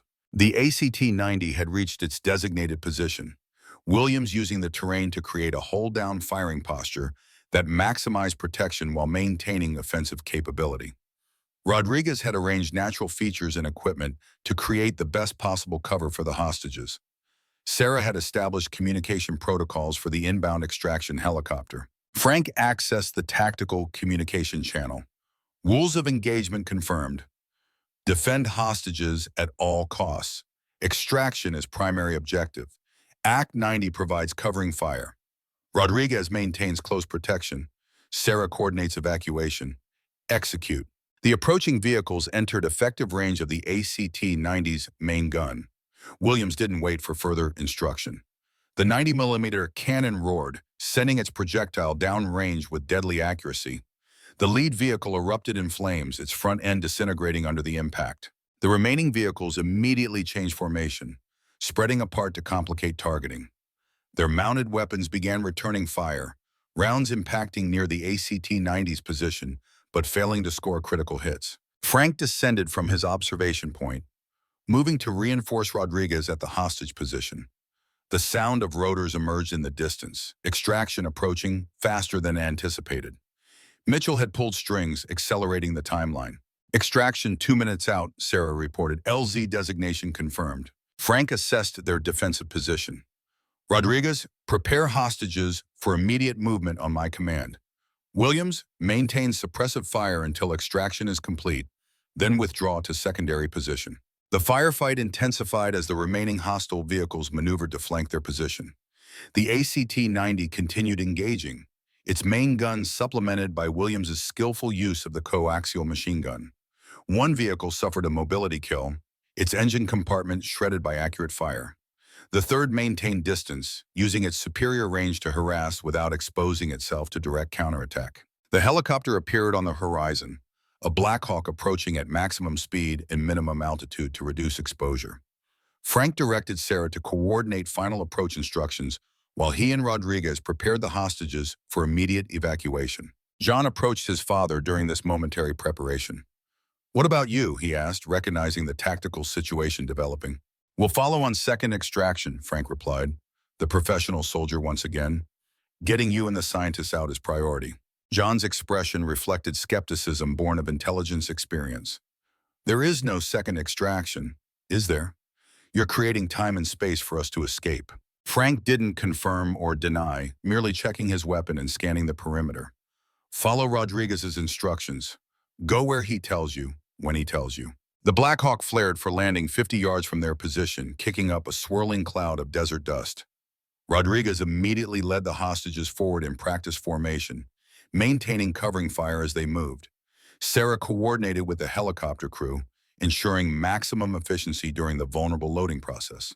Frank established a defensive position between the landing zone and the approaching enemy vehicle, which had recognized the extraction in progress and was accelerating toward their position. The ACT-90 continued firing, forcing the vehicle to maneuver defensively rather than attack directly, but it wouldn't hold them indefinitely. The hostages reached the helicopter, Rodriguez supervising their boarding. Sarah followed, transferring critical intelligence data to the onboard systems. Frank maintained his position, calculating timing with the precision of decades of combat experience. When Rodriguez signaled the hostages were secure, Frank made his final decision. "Rodriguez, you're on the bird. Get them out of here." The veteran soldier hesitated. "Colonel, that's an order, Sergeant. Complete the mission. Get them home." Rodriguez held Frank's gaze for a moment, soldier to soldier, before offering a crisp salute. "It's been an honor, sir."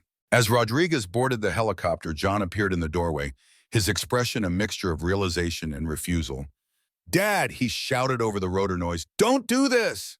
Frank merely nodded once, then turned away, moving back toward the ACT-90's position, where Williams continued engaging the enemy. The helicopter lifted off, banking sharply and accelerating away from the battlefield, carrying the hostages, Rodriguez, and Sarah to safety, carrying John away from danger once more, as a father should. Frank reached Williams' position as the tank fired another round, striking near the approaching vehicle but failing to disable it. The engineer's expression revealed understanding of the situation without words being exchanged. "Just us now, I take it," Williams observed. "Extraction complete," Frank confirmed. "Primary mission accomplished." Williams nodded, returning his attention to the targeting system. "So what's the play for us? Last stand worthy of the history books?" Frank allowed himself a slight smile at the engineer's gallows humor. "Not quite yet. We still have an ace to play."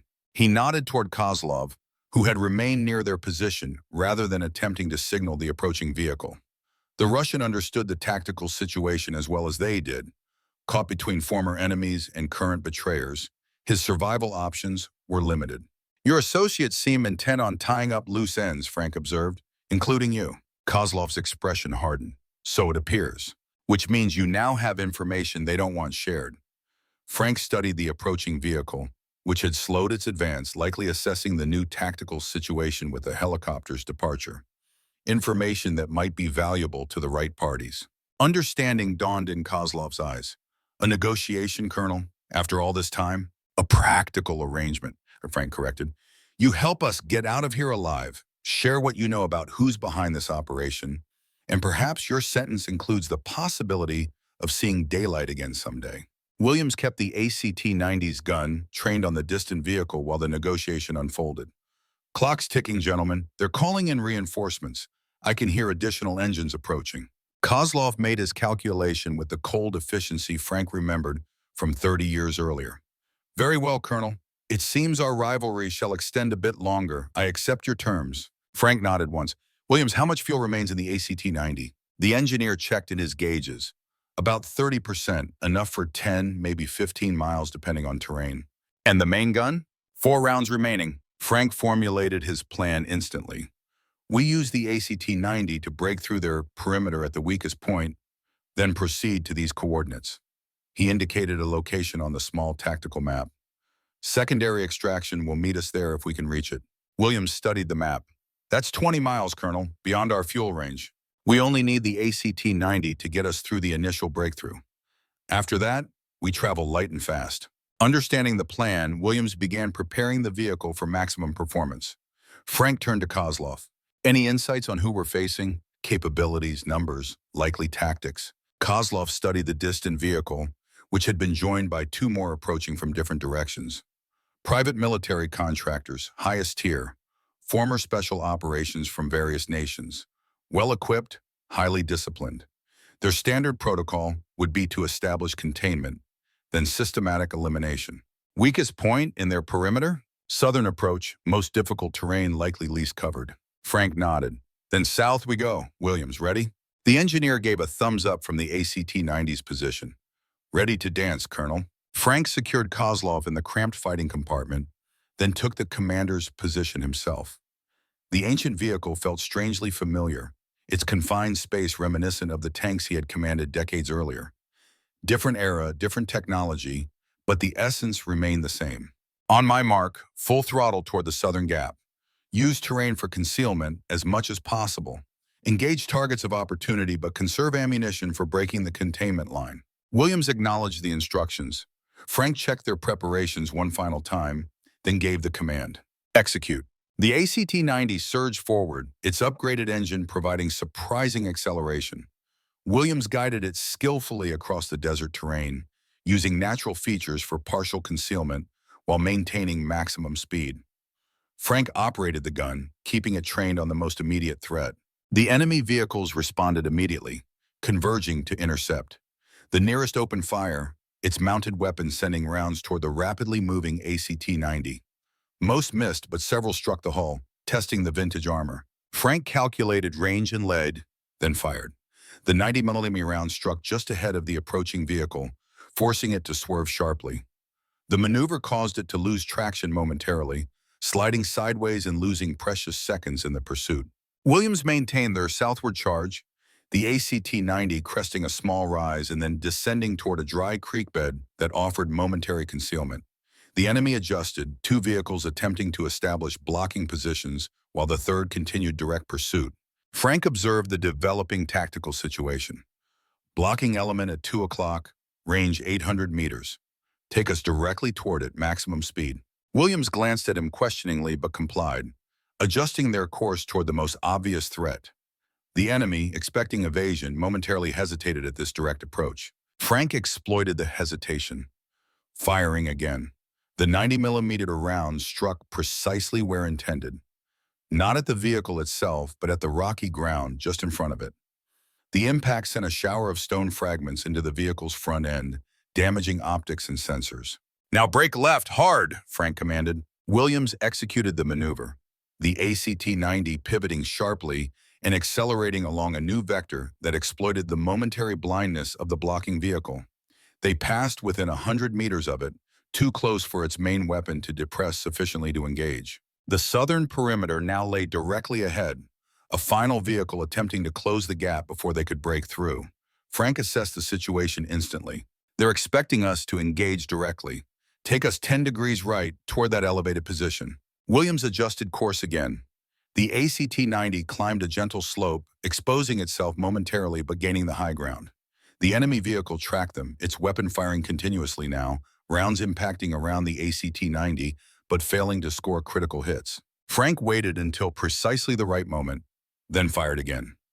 The 90mm round struck the vehicle's exposed flank, penetrating its lighter side armor.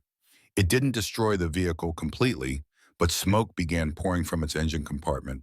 Mobility compromised. "Straight through now," Frank ordered. Williams gunned the engine, pushing the ACT-90 to its maximum speed. They passed the damaged vehicle, breaking the containment perimeter, and continuing southward into open desert. The pursuit would continue, but they had gained valuable time and distance. After 5 miles of continuous running, Frank ordered a course change to throw off pursuers. The ACT-90's fuel gauge showed less than 20% remaining. They would need to abandon it soon. "Secondary extraction coordinates are 15 miles southeast," Frank informed Williams. "We'll continue by ACT-90 until fuel is critical, then proceed on foot." Williams nodded his understanding. Kozlov, cramped in the fighting compartment, had remained silent throughout the escape, observing their tactics with professional interest. The ACT-90 continued for another 20 minutes, putting valuable distance between them and their pursuers. When the fuel gauge indicated 10% remaining, Frank ordered a halt in a defensible position with good visibility. "This is where we switch to foot mobility," he announced. "Gather essential supplies and weapons. We destroy the ACT-90 to prevent capture." Williams looked pained at the prospect of destroying the vehicle he had so painstakingly restored, but understood the necessity. He began gathering critical equipment while Frank prepared demolition charges from their limited supplies. "What about the Project Thunderbolt data?" Kozlov asked, breaking his long silence. "Isn't that what this was all about?" Frank paused in his preparations. "What data specifically?" "The original formulas embedded in the ACT-90's structure. The reason I needed this particular vehicle. The reason your government sent you to recover it." Frank exchanged glances with Williams, who looked equally confused. "Explain." Kozlov studied them with newfound suspicion. "You really don't know, do you? The original Thunderbolt program wasn't just about penetrating Soviet armor. It was about creating a specific type of penetrator that could defeat specialized materials used in secured storage facilities for certain weapons. The implication hung in the air between them. Williams was the first to speak. Nuclear storage facilities. Kozlov nodded. The ultimate first strike capability, a weapon that could penetrate hardened nuclear storage without triggering failsafes. The formulas for this material were deemed too sensitive for normal storage. They were physically incorporated into components of the ACT-90 prototype. Frank absorbed this revelation, pieces falling into place. The decades of secrecy, the high-level interest, the resources deployed for recovery all made more sense in this context. And now we're about to destroy it, Williams observed. Frank considered their options. The mission parameters had been clear. Recover the hostages, prevent the technology from falling into enemy hands.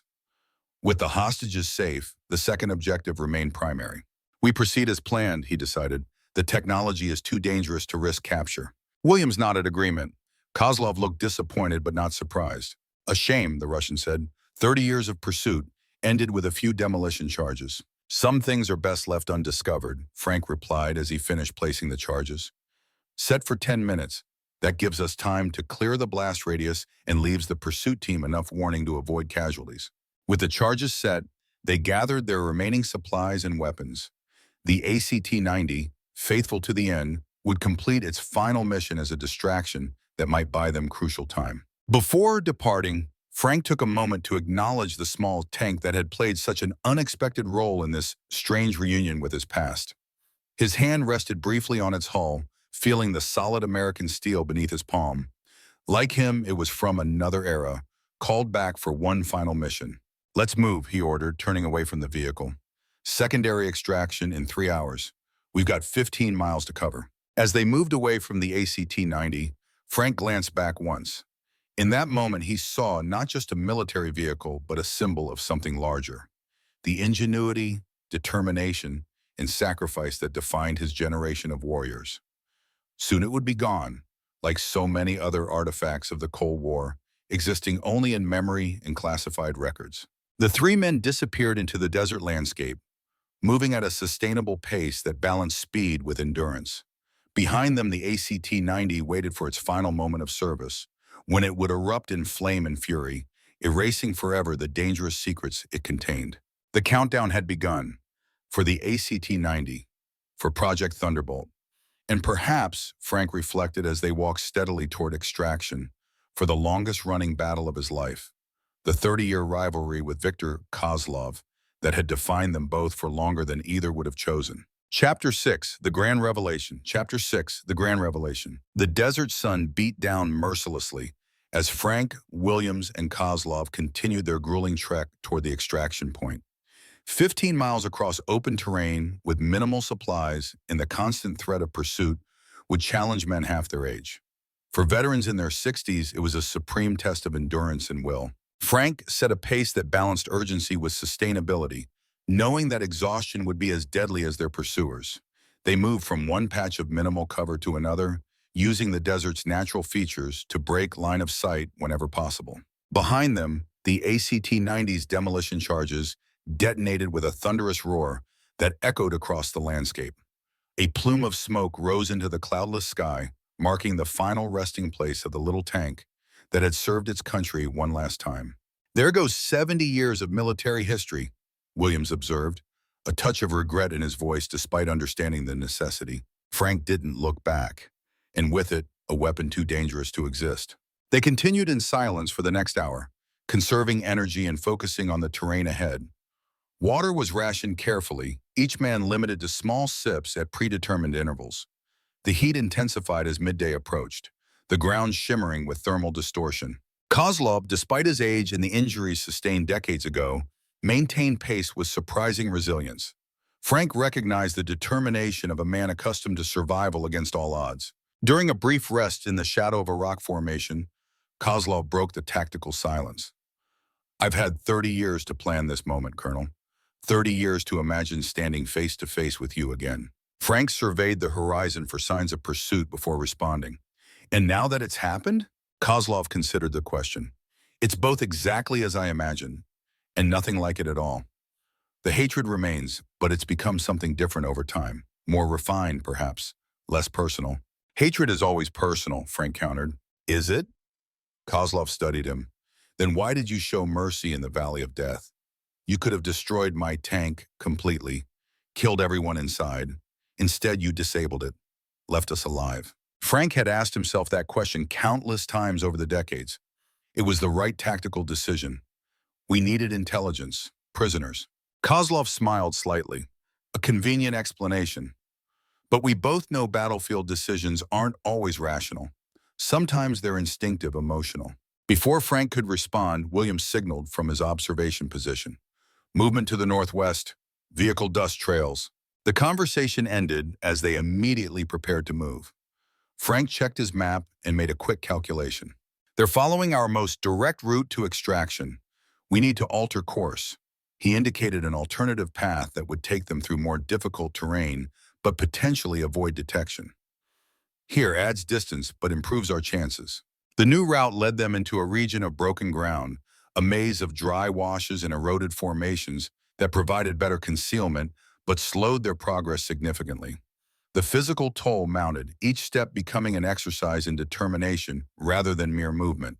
As they navigated a particularly challenging section, William stumbled, his ankle turning on loose rock.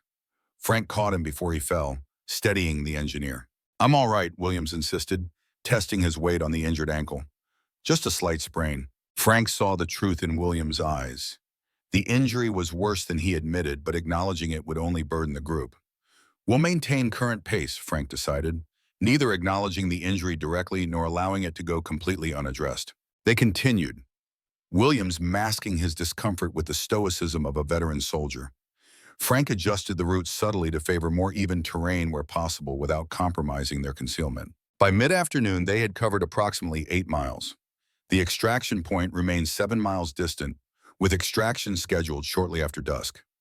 The pursuit had faded temporarily, possibly diverted by the ACT-90's destruction or simply waiting for drone reconnaissance to reestablish their position. During their next brief rest, Kozlov returned to their interrupted conversation. You never answered my question, Colonel. Why show mercy to an enemy? Frank studied the Russian, considering whether engaging served any tactical purpose. Perhaps understanding Kozlov's mindset might provide some advantage. Because in that moment, you weren't just an enemy, Frank replied finally. You were a soldier doing your job, just as I was doing mine. The Cold War had ended. We were fighting over oil fields and political posturing, not ideology. Kozlov absorbed this, yet that moment of humanity created your greatest threat.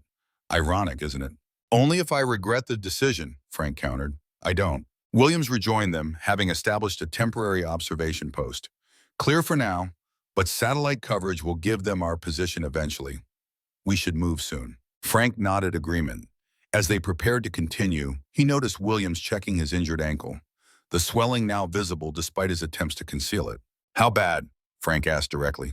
Williams met his gaze, understanding the futility of deception between soldiers who had served together. Manageable for now, deteriorating with continued use. Frank made his assessment and decision in the same moment. We adjust the plan, standard forced march protocol, 50 minutes movement, 10 minutes rest. I'll take point, you maintain center position. Minimize weight on the ankle when terrain permits. The acknowledgement between them was unspoken but complete. They would continue together, adjusting for the injury but not allowing it to compromise the mission. This was the bond forged in combat, the unwritten contract that had guided their service for decades. They resumed their trek, Frank setting a modified pace that balanced Williams's capability with their timeline requirements. Kozlov observed this adjustment with quiet interest, noting the subtle dynamics of trust and mutual respect. The afternoon stretched into early evening, the desert heat gradually yielding to the approaching coolness of night. They had covered another 3 miles, putting them within range of the extraction point, but still vulnerable for the final approach. As twilight descended, Frank called a final extended rest before the culminating movement to extraction. They positioned themselves in a natural depression that offered protection from observation while providing visibility of the surrounding terrain. Williams examined his equipment, ensuring everything remained functional despite the harsh conditions.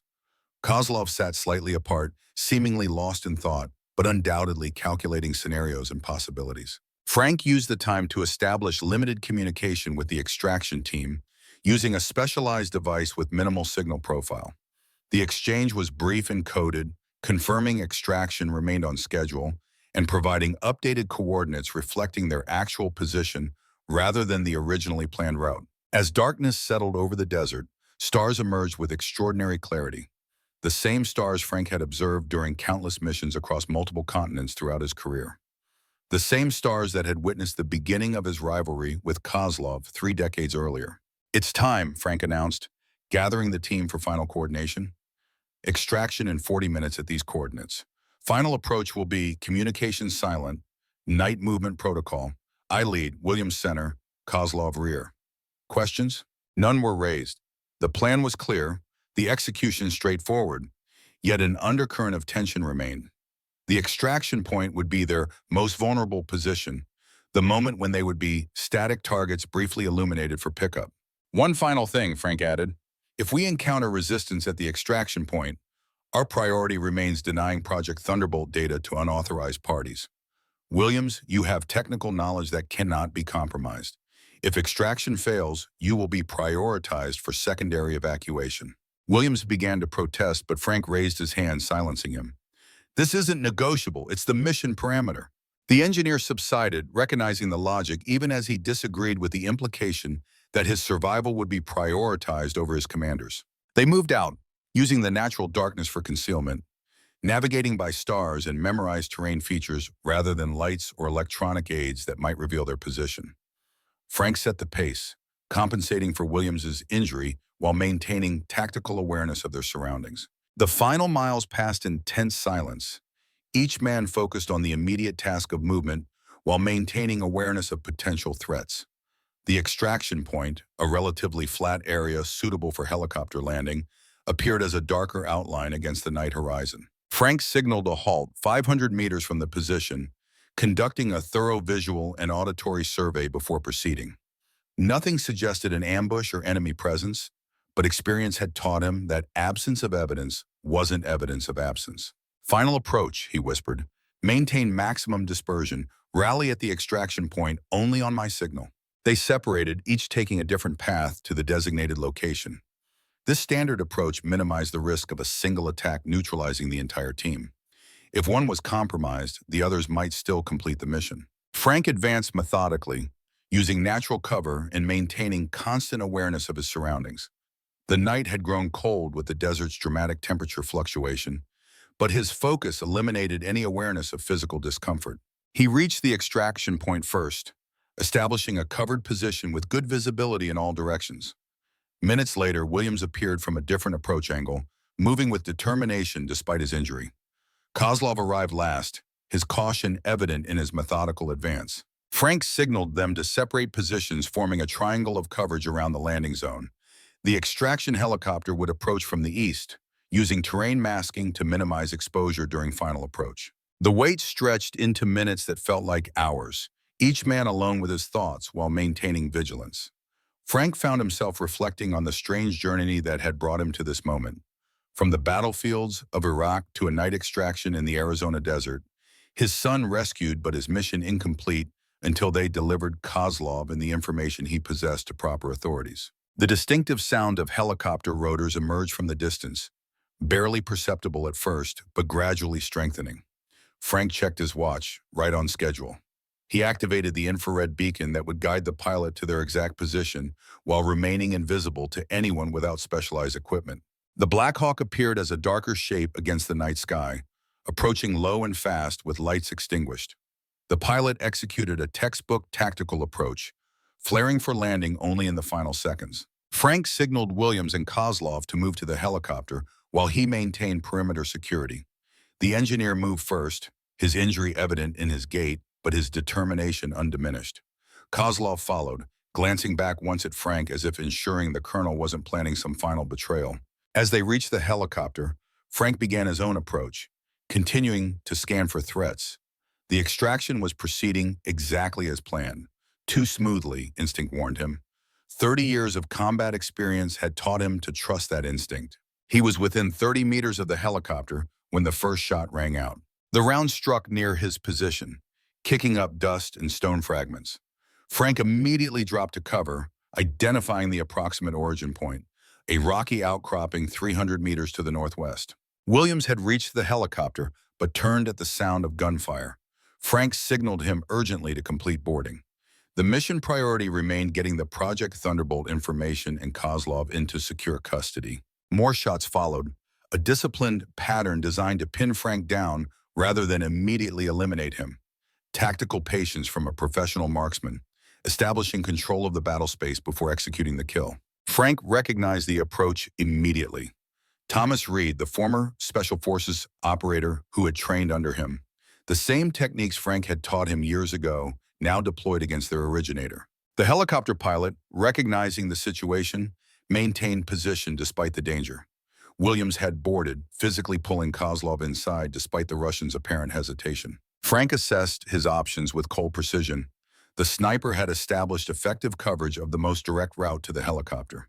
Attempting to cross that ground would result in almost certain casualties. But the helicopter couldn't remain indefinitely, its vulnerable position making it an increasingly attractive target with each passing second. Decision made, Frank activated his radio. Immediate extraction, I'll provide covering fire. Williams' voice came back immediately. Negative, Colonel, we're not leaving without you. Mission parameters are clear, Doc. Get Kozlov and the intel out. The helicopter remained stubbornly in position despite Frank's order. He could imagine the argument occurring within its confines, Williams refusing to leave, the pilot calculating maximum safe exposure time, Kozlov observing this loyalty with the detached interest of a man who inspired no such dedication in his own followers. Frank prepared to create his own solution. From his position, he identified possible movement routes that would draw fire away from the helicopter while potentially providing him an angle on the sniper's position. Before he could execute this plan, a new sound emerged from the darkness. Vehicle engines approaching rapidly from the east. The extraction window was closing. If the helicopter didn't depart immediately, everyone would be captured or killed. Frank made his final decision. He activated his radio one last time. Williams, as your commanding officer, I am ordering immediate extraction. The mission depends on it. Tell John. He paused, decades of unspoken emotions compressed into a moment. Tell him I'm proud of him. Without waiting for acknowledgement, Frank broke cover and sprinted, not toward the helicopter, but perpendicular to the sniper's position, deliberately drawing fire. The maneuver worked exactly as intended. Rounds tracked him, impacting the ground near his rapidly moving form. The distraction achieved its purpose. The helicopter lifted off, banking sharply and accelerating away from the danger zone. Frank allowed himself one moment of satisfaction seeing it clear the ridgeline, carrying the mission objectives to safety. Then he focused entirely on survival.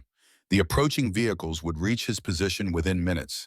The sniper continued firing, attempting to neutralize him before reinforcements arrived to capture him. Frank used terrain and darkness to his advantage, changing direction unpredictably, making himself the most difficult target possible.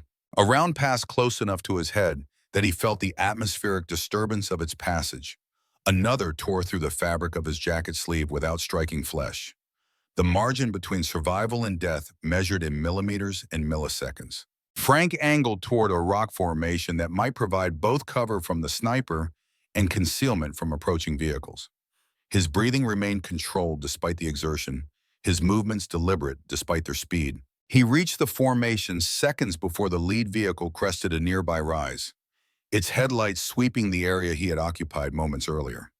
Frank pressed himself into shadow, controlling his breathing, becoming as much a part of the landscape as the rocks themselves. The vehicle stopped near the former extraction point. Men deployed from it with tactical precision, establishing a search perimeter. Their equipment and movement suggested highest-tier operators, just as Kozlov had described. A second vehicle arrived, taking position to cover alternative escape routes. From his concealment, Frank observed their search pattern, methodical, professional, exactly what he would have implemented in their position. They would find him eventually if he remained static. His only advantage lay in movement in the approaching complete darkness as clouds began obscuring the stars. He identified a potential route that exploited gaps in their search pattern, leading toward higher ground where he might establish a communication with friendly forces for potential secondary extraction.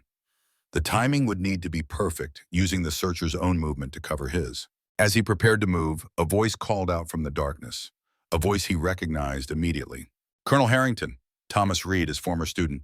I know you're out there. I know how you think, where you'd position yourself. Frank remained motionless, giving no indication of his location.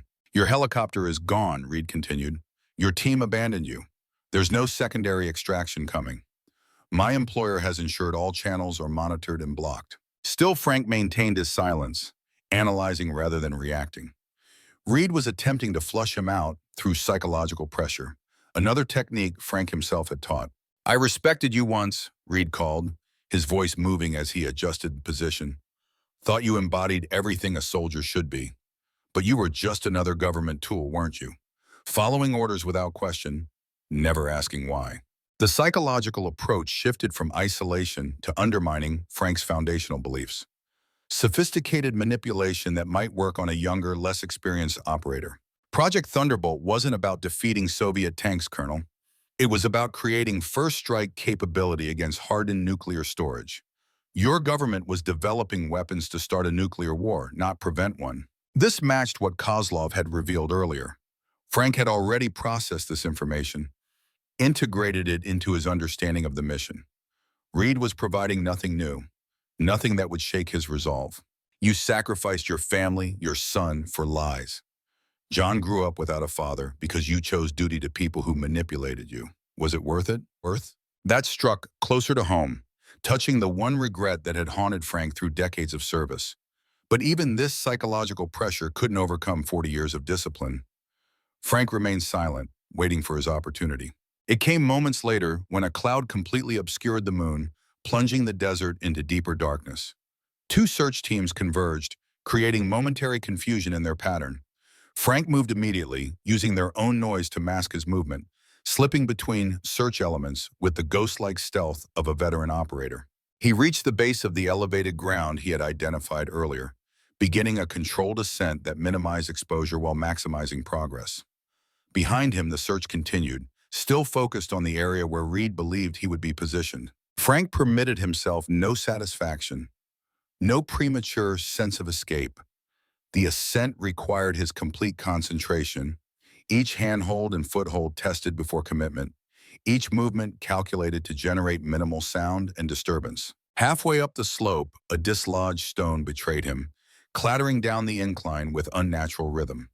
The search pattern below immediately shifted, light sweeping toward his position. There, a voice called. Movement on the ridge. Frank abandoned stealth for speed, climbing rapidly toward the ridgeline, where he might find better defensive position. Rounds impacted near him, search elements firing at movement rather than confirmed targets. He reached the ridge seconds before the first pursuers began their own ascent.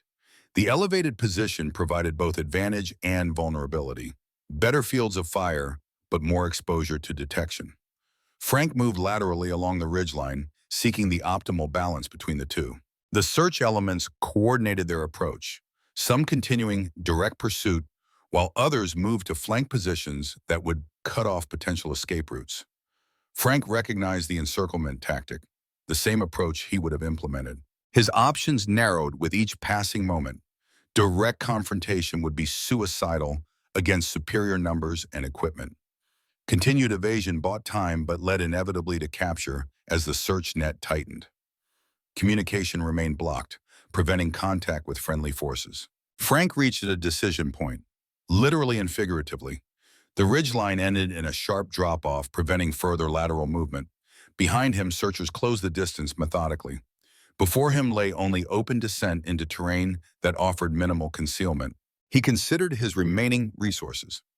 Limited ammunition, no support, physical fatigue beginning to affect performance after miles of desert crossing. The tactical calculation was brutally simple. Continued resistance meant death, likely without achieving any further mission objectives. This realization brought unexpected clarity. If capture was inevitable, it could be converted from defeat to opportunity. Properly managed, it might provide intelligence-gathering possibilities that free movement would not. Frank made his decision. He established a position that appeared defensive but actually offered minimal protection, a calculated vulnerability that would encourage capture rather than elimination. He fired 2 rounds at the nearest searchers, deliberately targeting positions that would force cover without risking casualties. The response was immediate and overwhelming. Multiple weapons oriented on his position, rounds impacting all around him. Frank pressed himself into his inadequate cover, waiting for the critical moment in the engagement. It came seconds later. A voice, Reed's, called for ceasefire. "Hold fire! They want him alive!" The shooting stopped.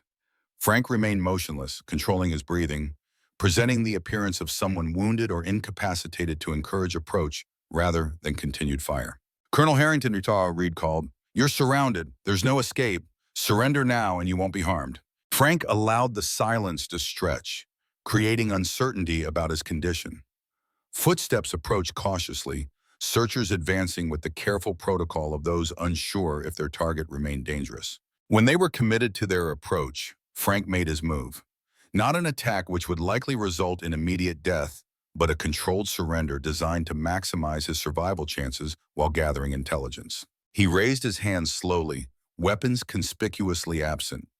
"Don't shoot," he called, his voice steady despite the circumstances. "I'm coming out." Frank emerged from cover with deliberate movements, hands clearly visible, nothing in his demeanor suggesting resistance or deception. The searchers surrounded him immediately, weapons trained on his center mass, taking no chances despite his apparent surrender. Reed approached once the perimeter was established, studying Frank with an expression mixing triumph and something more complex, perhaps respect, perhaps regret. "The great Colonel Harrington," Reed observed, "captured like a common fugitive." Frank met his gaze without response. No information would be provided, no engagement accepted. Professional discipline maintained even in defeat. Reed seemed to recognize this approach. "Still the perfect soldier, even now. We'll see how long that lasts when my employer's specialists begin their questioning." Frank was searched thoroughly, all equipment removed, hands secured behind his back with tactical restraints. Standard procedure, professionally executed. He registered each searcher's appearance, equipment, communications devices, any detail that might prove useful if an opportunity for escape presented itself.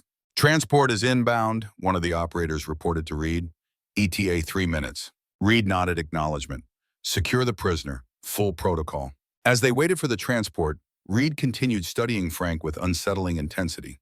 "You taught me everything I know about tactical operations, Colonel. How to think, how to adapt, how to survive. It's almost poetic that those same lessons led to your capture." Frank maintained his silence. Psychological manipulation would continue throughout captivity, standard procedure for high-value prisoners. Engaging served no purpose except to provide baseline response patterns that interrogators would later exploit. The transport arrived, a modified military helicopter with specialized compartments for prisoner transport. Frank was loaded aboard with professional efficiency, secured to a seat designed to minimize movement and opportunity for escape. Reed took position opposite him, maintaining visual contact throughout the boarding process. As the helicopter lifted off, Frank looked out at the desert landscape falling away beneath them. Somewhere out there, Williams and Kozlov were en route to debriefing, the primary mission objectives achieved. John was safe, the stolen technology recovered, the immediate threat neutralized. His own capture was an acceptable cost for these outcomes. Frank had never expected to survive all his battles, only to win them. By that measure, despite his current circumstances, victory had been achieved. The helicopter banked, heading toward an unknown destination. Frank centered himself, preparing for what would come next. Interrogation, psychological pressure, perhaps worse. His training had prepared him for these possibilities throughout his career. Reed leaned forward, his voice pitched below the engine noise. "You're wondering where we're going, who I work for, what happens next." Frank gave no indication he had heard, focusing instead on memorizing their flight path, noting heading changes and approximate speed. "I could tell you," Reed continued, "but that would spoil the surprise. And my employer so enjoys dramatic revelations." The helicopter continued through the night sky, carrying Frank toward the next phase of a conflict that had begun 30 years earlier in the deserts of Iraq. A conflict that had claimed decades of his life, cost him his relationship with his son, and now placed him in the hands of enemies whose identity and ultimate objectives remained unknown.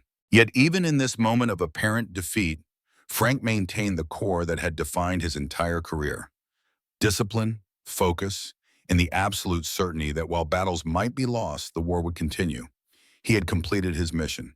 His team was safe. The critical intelligence was secure. Whatever came next, these facts would remain unchanged. This knowledge sustained him as the helicopter carried him deeper into the unknown, toward a confrontation that would reveal the final pieces of a puzzle 3 decades in the making. Chapter 7: The Hunter's Prey. The helicopter maintained its course for approximately 2 hours, making several heading changes that Frank mentally recorded. Despite the tactical restraints and the constant observation, his mind remained sharp, cataloging every detail that might prove useful. The equipment carried by his captors, their communication protocols, the helicopter's specifications. They began descending toward what appeared to be a remote compound nestled in mountainous terrain. The facility exhibited military precision in its layout: perimeter security, structured building placement, designated landing zones. Not government or official military, but designed by those with extensive experience in such installations. As they touched down, Frank was immediately surrounded by a new security team. These operators moved with the synchronized precision of extensive training and operational experience. Their equipment suggested private military contractors of the highest tier, confirming Kozlov's earlier assessment. Reed supervised the transfer, maintaining visual contact with Frank throughout the process. "Welcome to your new temporary home, Colonel. I think you'll find the accommodations appropriately secure." Frank was escorted through the compound with a level of security typically reserved for high-value detainees. Multiple armed guards, predetermined routes, controlled access points, all suggesting an organization with extensive resources and experience handling dangerous prisoners. The destination proved to be an interior room specifically designed for containment. Reinforced walls, surveillance equipment, minimalist furnishings bolted to the floor. Frank was secured to a chair at the center of the room, the tactical restraints replaced with more permanent fixtures. Reed dismissed the security team, remaining alone with Frank in the containment room. He studied his former mentor with an expression mixing professional assessment and personal satisfaction. "You're wondering why you're still alive," Reed observed, circling the chair slowly. "With the intelligence already extracted by your team, your strategic value should be minimal. Yet considerable resources have been deployed to capture you specifically." Frank maintained his disciplined silence. Every interaction provided potential intelligence, not just through what was revealed intentionally, but through what could be observed during the process. Reed continued, unbothered by the lack of response. "My employer has a particular interest in you, Colonel. Not just professional, but personal, and interests spanning decades." This suggested possibilities beyond Kozlov's involvement. The Russian was already in custody with Frank's team, eliminated as the ultimate authority behind the operation. Someone else had orchestrated this elaborate scenario, someone with sufficient resources to employ high-tier contractors and maintain multiple secure facilities. "I respect your discipline," Reed acknowledged. "It's what made you an exceptional instructor and commander. But it won't serve you here. This isn't a conventional military detention. The rules are different." He leaned closer, his voice dropping to conversational levels. "I'm not the enemy you think I am, Colonel. My allegiance isn't to ideology or nation, but to progress, to preventing the mistakes of the past from repeating in the future." Frank registered this as standard psychological approach, establishing false connection, suggesting shared values or objectives, creating artificial separation between captor and captivity conditions. Reed straightened, recognizing the ineffectiveness of his approach. "My employer will speak with you soon. I suggest using this time to consider your position carefully. Cooperation offers certain advantages that resistance does not." With that, he departed, leaving Frank alone in the containment room. The surveillance equipment remained active, multiple cameras covering different angles, likely audio monitoring as well. Standard procedures suggested an observation period would precede formal interrogation, establishing baseline behavior patterns and identifying potential pressure points. Frank used this time to conduct his own assessment. The chair was secured to the floor, but with standard bolts rather than specialized hardware. The restraints were professional grade, but not custom designed. The room itself, while reinforced, utilized conventional materials and construction techniques. These details suggested an operation with substantial resources, but not unlimited ones. Professional, but not state-level capability. This aligned with the private military contractor assessment, but raised questions about ultimate financial backing and organizational objectives. Time passed without external interaction, a common technique to increase psychological pressure through isolation and uncertainty. Frank used this period to prepare mentally and physically, controlling his breathing, maintaining circulation despite the restraints, conserving energy while remaining alert. After approximately 3 hours, the door opened again. The person who entered was not Reed or any of the security personnel observed previously. The man appeared to be in his 70s, immaculately dressed in an expensive suit that contrasted sharply with the utilitarian environment. His posture and movement suggested military background despite the civilian appearance. His features held the confident authority of someone accustomed to wielding significant power. Most notably, he carried himself with the distinctive bearing Frank had observed countless times throughout his career, the unmistakable demeanor of flag-rank military command. The man took position directly in front of Frank, studying him with clinical interest. "Colonel Harrington, your reputation precedes you. Few men could have accomplished what you did today, particularly at our age." The voice confirmed what the bearing had suggested: American military, upper echelon, likely retired given the age and civilian dress. This development added new complexity to the situation. "I imagine you're connecting pieces now," the man continued, "wondering who I am, why you're here, what connection exists between us. The answers might surprise you." Frank maintained his silence, but his mind worked rapidly, assembling the fragmented intelligence into coherent possibilities. An American military flag officer involved with Project Thunderbolt and potentially other classified Cold War programs. Someone with sufficient resources and connections to maintain private military assets decades after leaving active service.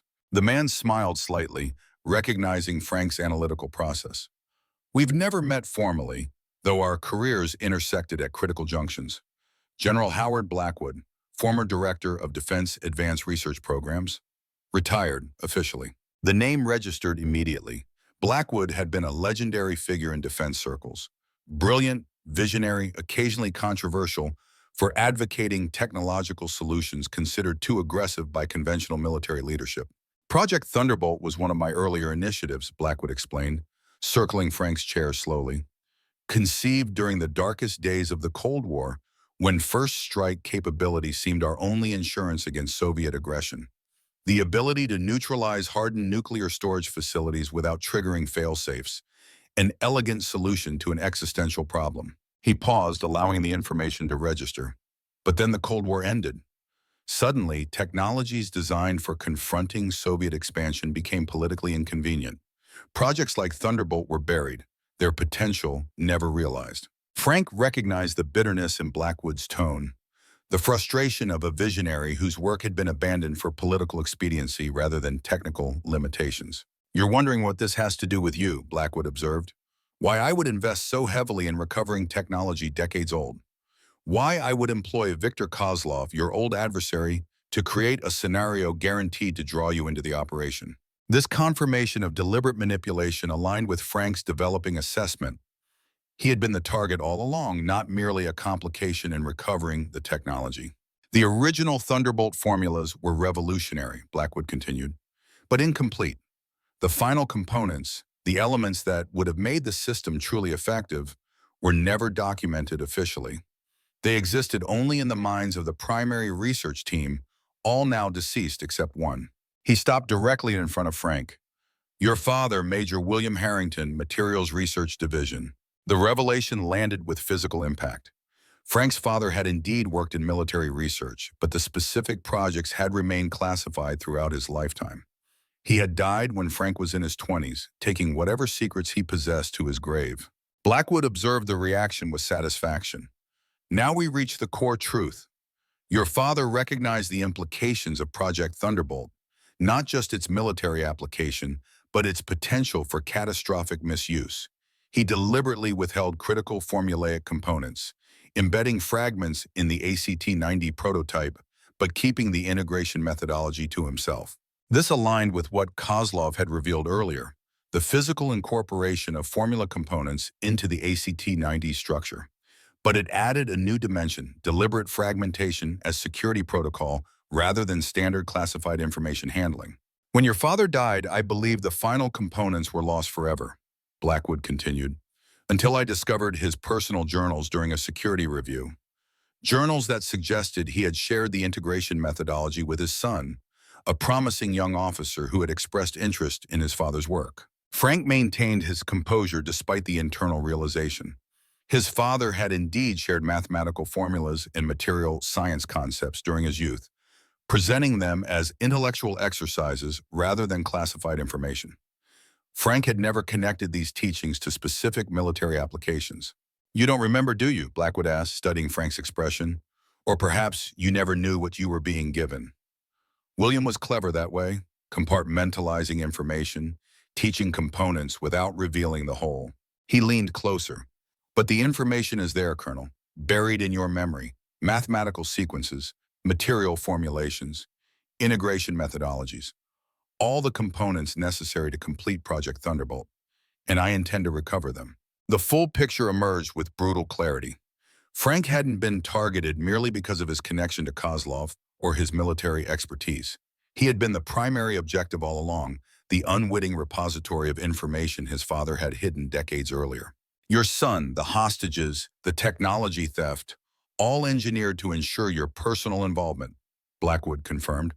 Kozlov provided the perfect motivation, the perfect distraction. While you focused on the obvious threat, the actual objective remained concealed. Frank processed this revelation with the disciplined analysis that had defined his career. If Blackwood's assessment was correct, he possessed information far more valuable than he had realized. Information that could potentially enable first strike capability against nuclear arsenals worldwide. The implications were staggering. Such technology in the hands of any single entity, government, military, or private, would fundamentally destabilize global security architecture. The balance of power that had prevented nuclear conflict for decades would be irrevocably altered. "You're beginning to understand the stakes," Blackwood observed. "This isn't about personal vendettas or Cold War rivalries. It's about restoring American military dominance in an increasingly multipolar world." Frank broke his silence for the first time since capture. "By creating the capability for nuclear first strike, that's not dominance, General, that's apocalypse." Blackwood seemed pleased to have finally evoked response. "Not apocalypse, Colonel, insurance. The ability to neutralize emerging nuclear threats from rogue states and non-state actors. A capability we should have maintained from the beginning." "Who are you working for?" Frank asked directly. Blackwood smiled. "No one, and everyone. I have backers, individuals and interests who recognize the changing security landscape and the inadequacy of conventional responses. But the vision is mine alone. A private nuclear first strike capability," Frank stated flatly, "outside governmental oversight or international treaty constraints." "Precisely," Blackwood confirmed. "A capability deployed only when necessary, unhampered by political considerations or diplomatic consequences." The scenario represented everything Frank had fought against throughout his career. Unaccountable power, technological solutions divorced from ethical constraints, military capability without civilian oversight. The antithesis of the constitutional principles he had sworn to defend. "You won't get what you want," Frank stated with absolute certainty. "Whatever my father may have shared with me, I won't help you recover it." Blackwood appeared neither surprised nor concerned by this position. "Your cooperation is preferred, Colonel, but not required. Modern cognitive extraction techniques can recover information the subject doesn't even realize they possess. Buried memories, subconscious associations, implicit knowledge, all accessible with the right methodology." The threat was delivered without emotion, a statement of technical capability rather than personal malice. This made it all the more chilling, the dispassionate application of science to violate the most fundamental boundaries of personhood. "The process begins tomorrow," Blackwood continued. "I suggest you use the intervening time to consider voluntary cooperation. It would be less traumatic for all involved." With that, he departed, leaving Frank alone once more with the full weight of these revelations. The situation had transformed from a tactical problem with defined parameters to an existential threat with global implications. If Blackwood succeeded in extracting the Thunderbolt integration methodology, the resulting technology could destabilize nuclear deterrence worldwide. Frank tested his restraints methodically, assessing physical limitations while his mind processed strategic options. Escape seemed unlikely given the facility's security and his current constraints. Rescue was equally improbable. His team had no way to track his location or even confirm his survival. This left internal resources, psychological resistance to whatever cognitive extraction techniques would be employed, and the possibility that the information Blackwood sought simply wasn't there in recoverable form. Frank's father had died over 40 years ago. Whatever he had shared during Frank's youth would be fragmented, contextless, potentially degraded beyond practical recovery. Yet Blackwood's confidence suggested otherwise. The former general had invested enormous resources in this operation based on intelligence that Frank possessed recoverable information. Either Blackwood was mistaken, or Frank's memory contained more than he himself realized. As night settled over the compound, Frank prepared himself for what would come. Decades of military service had included resistance training for capture scenarios, but those protocols addressed conventional interrogation rather than advanced cognitive extraction. This would be a different kind of battle, fought not with weapons or tactics, but with the mind itself. Frank centered his thoughts, focusing on core principles rather than specific resistance techniques. Throughout his career, his fundamental commitment had remained consistent: protect American security interests and the constitutional principles they represented. Now those very principles were threatened by someone who claimed to be protecting them through extra-legal means. The irony wasn't lost on Frank. After 40 years fighting America's enemies abroad, his final battle would be against someone who had once commanded American forces, who believed himself to be serving American interests even while undermining the very foundations of American constitutional governance. In this moment of clarity, Frank recognized that his current situation represented the culmination of his life's purpose. Everything that had come before, his military service, his command experience, even his estrangement from John, had prepared him for this specific challenge. If protecting constitutional governance meant resisting a former American general gone rogue, then that resistance became his final mission. With this realization came an unexpected peace. Whatever happened in the coming days, whether he survived or not, his purpose remained clear. Protect the information his father had entrusted to him, deny Blackwood the capability he sought, preserve the constitutional system both men had sworn to defend, but which only one still honored. Frank settled into the stillness that preceded combat, the mental state he had cultivated throughout decades of military operations. Physical circumstances might be constrained, but his mind remained his own, and in this battle, the mind would be both battleground and weapon. Outside the containment room, Blackwood reviewed surveillance footage with clinical interest, noting Frank's composed demeanor despite the revelations and threats. Remarkable discipline, he observed to Reed, who stood nearby. Even now, he prepares for resistance rather than surrender. He won't break easily, Reed confirmed. I trained under him. I know his resilience. Blackwood seemed unconcerned. Breaking isn't necessary. The cognitive extraction process doesn't require cooperation or submission, only access to neural pathways that already exist. And if the information isn't there, Reed asked, if his father never actually shared the integration methodology, then Colonel Harrington becomes unnecessary, Blackwood replied with the same dispassionate tone. And we pursue alternative approaches. One way or another, Project Thunderbolt will be completed. The facility settled into nighttime security protocols, external lights illuminating perimeter fencing, while internal corridors dimmed to minimal operational levels. Guards maintained regular patrol patterns, surveillance systems monitored all access points, and communication networks processed regular status updates. Within his containment room, Frank Harrington prepared for the most important battle of his career, a battle not for territory or tactical objectives, but for the very principles that had defined his life of service.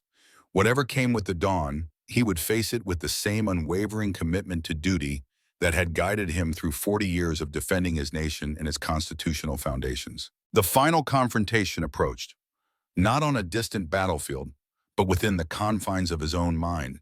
The first light of dawn crept through the small, reinforced window of Frank's containment room. He hadn't slept. Years of combat operations had taught him to rest when possible, but remain vigilant when necessary. This situation demanded complete awareness. The door opened precisely at 0600. Two security personnel entered, followed by a woman in a white lab coat. Her clinical demeanor and the case of equipment she carried suggested medical or scientific specialty rather than intelligence background. Colonel Harrington, she said, her voice professionally detached, I'm Dr. Elise Mercer, Cognitive Extraction Specialist. I'll be conducting your procedure today. Frank observed her methodically. Mid-40s, precise movements, the confidence of someone who had performed similar procedures many times before. Not military, her posture lacked the distinctive characteristics, but comfortable working with military personnel. The process will be easier if you cooperate, she continued, opening her case to reveal specialized equipment. Resistance only prolongs discomfort without affecting outcomes. Frank maintained his silence. Any response, even through casual interaction, could potentially assist in the extraction process. Better to offer nothing. Dr. Mercer seemed unsurprised by his approach. She directed the security personnel to prepare him for the procedure, adjusting his restraints to maintain physical control while allowing access to his head and neck. The initial phase involves establishing neural baseline patterns, she explained as she attached monitoring sensors to specific points on his scalp and temples. Non-invasive but occasionally uncomfortable, discomfort increases with resistance. Frank recognized the combination of technical explanation and implicit threat, standard interrogation protocol designed to encourage compliance through apparent inevitability. He established cognitive countermeasures, regulating his breathing while constructing mental barriers around critical memory sectors. The door opened again and General Blackwood entered. He observed the preparations with the detached interest of a project supervisor reviewing progress. "Everything proceeding as expected, Doctor?" he inquired. "Initial preparations on schedule," she confirmed, "beginning baseline establishment now." The equipment activated with a soft electronic hum. Frank felt a mild tingling sensation across the attached sensor points, uncomfortable but not painful. The monitoring screen displayed complex waveform patterns that Dr. Mercer studied with professional concentration. "Interesting," she observed, "elevated theta-gamma coupling, indicative of active memory consolidation and retrieval suppression." Blackwood stepped closer. "He's actively resisting." "Yes, but predictably so. The patterns reveal resistance methods, which actually assists our mapping process." Frank reinforced his mental defenses. Military resistance training had evolved significantly since his early career, incorporating neurocognitive techniques specifically designed to counter modern extraction methods. Whether these would prove sufficient remained uncertain. Dr. Mercer adjusted equipment settings, increasing certain parameters while monitoring response patterns. "Moving to phase 2, she announced, memory pathway identification. The sensation intensified, transitioning from tingling to pressure. Frank recognized the psychological component of the approach, gradually increasing discomfort to establish compliance expectations while gathering preliminary data. "I'll need specific trigger references," Dr. Mercer said to Blackwood. "Time periods, significant events, emotional anchors." Blackwood consulted a tablet. "Focus on 1968 through 1975. Father-son interactions, particularly discussions involving mathematics, material science, or structural engineering. Educational sessions presented as games or puzzles." Frank registered this information with internal vigilance. The time period aligned with his late childhood and early teenage years, precisely when his father had indeed engaged him in what had seemed like intellectual exercises rather than classified information transfer. The memory surfaced unbidden, sitting at the kitchen table while his father explained mathematical relationships through elegant formulas that seemed almost artistic in their precision. The recollection emerged with unexpected clarity, details preserved intact despite the intervening decades. Dr. Mercer's equipment registered the response immediately.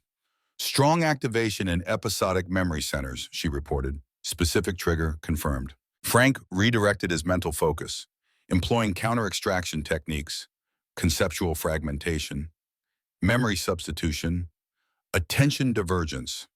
The monitoring patterns shifted in response, displaying less coherent waveforms. "Subject is employing advanced resistance protocols," Dr. Mercer noted. "Military grade, specialized training." "Can you overcome them?" Blackwood asked directly. "Given sufficient time, yes. The neural pathways exist regardless of conscious resistance. We simply need to bypass volitional control mechanisms." She adjusted the equipment again, introducing new parameters that intensified both the physical sensation and the psychological pressure. Frank felt the increased intrusion, not merely monitoring now, but actively stimulating specific neural pathways.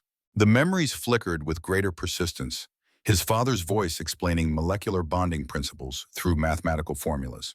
Structural integrity concepts illustrated through physical models they had built together, metallurgical properties described in terms of atomic interaction patterns. Each memory emerged with unexpected vividness, details previously inaccessible through voluntary recall now surfacing under the targeted stimulation.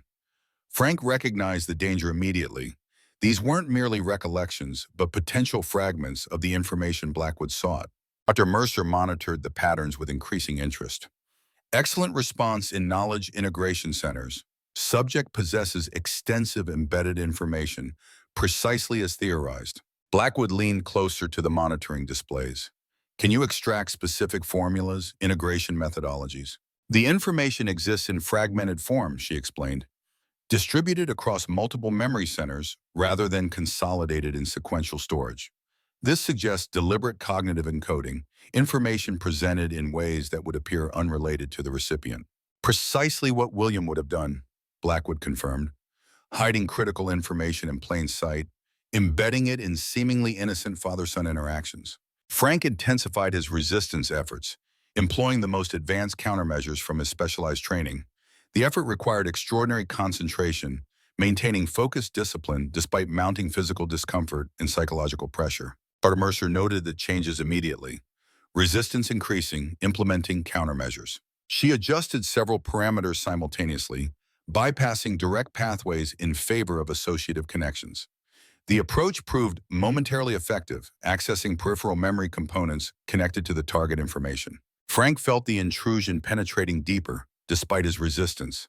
Childhood memories surfaced rapidly, his father's study filled with technical journals and classified documents. A specific notebook his father had maintained, its pages covered with formulas and diagrams. A particular conversation on his 16th birthday, when his father had shared what he'd called the most elegant solution to the most difficult problem. That specific memory triggered an activation pattern that captured Dr. Mercer's immediate attention.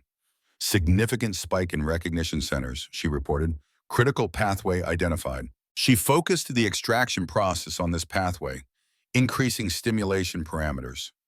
Frank felt the targeted approach with alarming clarity, no longer general memory access but precision targeting of specific neural connections. The resistance became exponentially more difficult. Frank drew on decades of discipline and training, focusing his entire being on protecting this particular memory pathway. The effort accumulated everything he possessed: physical endurance, mental discipline, and the unwavering commitment to duty that had defined his entire career. Dr. Mercer observed the resulting pattern changes. Extraordinary resistance focused on specific memory clusters, she noted, confirming critical information localization. Breakthrough timeline? Blackwood asked. Difficult to predict precisely, hours potentially depending on continued resistance intensity. The targeted information is clearly present, but protected by exceptional compartmentalization. Blackwood studied Frank with newfound respect. William taught you well, Colonel. Not just the information itself, but how to protect it. Frank maintained his silence, preserving every resource for the cognitive battle rather than external engagement. The extraction process had revealed a truth he hadn't fully recognized. His father had indeed shared classified information, embedding it so skillfully that Frank himself hadn't recognized its significance. Increase to maximum permissible levels, Blackwood ordered. We've confirmed the information exists. Now we extract it regardless of resistance. Dr. Mercer hesitated momentarily. Maximum levels risk peripheral neural damage, permanent in some cases. Acceptable risk, Blackwood stated flatly. Proceed. She adjusted the parameters as instructed. The sensation transformed immediately from pressure to genuine pain. Sharp, focused, and precisely targeted at specific neural pathways. Frank had experienced physical torture during specialized training, but this was fundamentally different. Pain directed not at the body, but at the mind itself. Despite the intensity, Frank maintained his resistance. Each targeted memory was protected by disciplined focus, fragmentation techniques, and the absolute commitment to denying access regardless of personal cost. The procedure continued for hours, alternating between maximum stimulation and recovery periods designed to prevent systemic neural damage while maintaining extraction momentum. Throughout this process, Frank preserved his core resistance despite mounting exhaustion and increasing pain. By late afternoon, Dr. Mercer reported the first signs of extraction limitation. We're encountering diminishing returns, she explained. Subjects' resistance frameworks are adapting to our methodology faster than we can recalibrate. Blackwood's frustration was evident. You assured me this process was foolproof, that resistance was ultimately futile. Against standard subjects, yes, she clarified. Colonel Harrington represents an exceptional case, specialized training combined with extraordinary discipline and neurological compartmentalization beyond typical parameters. She indicated specific monitoring patterns. We've confirmed the information exists and identified its general distribution architecture, but complete extraction requires breaking through primary memory protection structures that remain intact despite our efforts. Blackwood considered this assessment with visible calculation. Options? Three primary approaches, Dr. Mercer replied. First, continued extraction at current parameters, accepting incremental progress over extended timeframes. Days, potentially, with increasing risk of permanent neural damage and decreasing information integrity. Second, chemical augmentation, specialized compounds designed to reduce cognitive resistance capabilities while enhancing memory accessibility. Significant risks include permanent cognitive impairment and potential fatal reactions. And third, Dr. Mercier hesitated before continuing. The prototype direct neural interface, experimental technology designed to bypass conscious resistance entirely, never tested on human subjects due to catastrophic results in animal trials. Blackwood absorbed these options with the cold calculation that had characterized his entire approach. Prepare the chemical protocol, he decided. If unsuccessful within 12 hours, we transition to the interface regardless of risks. Frank registered this decision with grim understanding. Blackwood's determination to recover the Thunderbolt information exceeded all constraints, legal, ethical, and medical. The extraction would continue regardless of consequences until either the information was obtained or Frank's mind was destroyed in the attempt. As Dr. Mercer began preparing the chemical protocol, Blackwood addressed Frank directly. This is unnecessary suffering, Colonel. The information will be extracted eventually. Your resistance merely determines the personal cost you will pay in the process. Frank met his gaze without responding. No words could effectively convey the fundamental principle at stake, that some duties transcended personal survival, that the oath to defend constitutional governance against all enemies, foreign and domestic, sometimes demanded ultimate sacrifice. Blackwood seemed to recognize this unspoken position. Your dedication would be admirable if properly directed, he observed. We're on the same side, Colonel, both dedicated to American security and global stability. Frank broke his silence for the first time since the procedure began. We stopped being on the same side the moment you placed yourself above the constitutional authority you swore to defend. The statement, delivered with quiet certainty despite hours of neural extraction, carried more impact than any emotional outburst. Blackwood's expression revealed momentary doubt before hardening once more. Proceed with chemical protocol, he instructed Dr. Mercer before departing. As preparations continued for the next phase, Frank centered his thoughts on the core reality that had emerged through this process. His father had indeed entrusted him with critical information, not simply through explicit transfer, but through years of carefully structured education disguised as father-son interaction. This understanding brought both clarity and renewed purpose. The resistance was no longer merely about denying Blackwood access to dangerous technology. It was about honoring his father's trust, completing the mission William Harrington had begun decades earlier when he had chosen to protect the world from a weapon too dangerous to exist.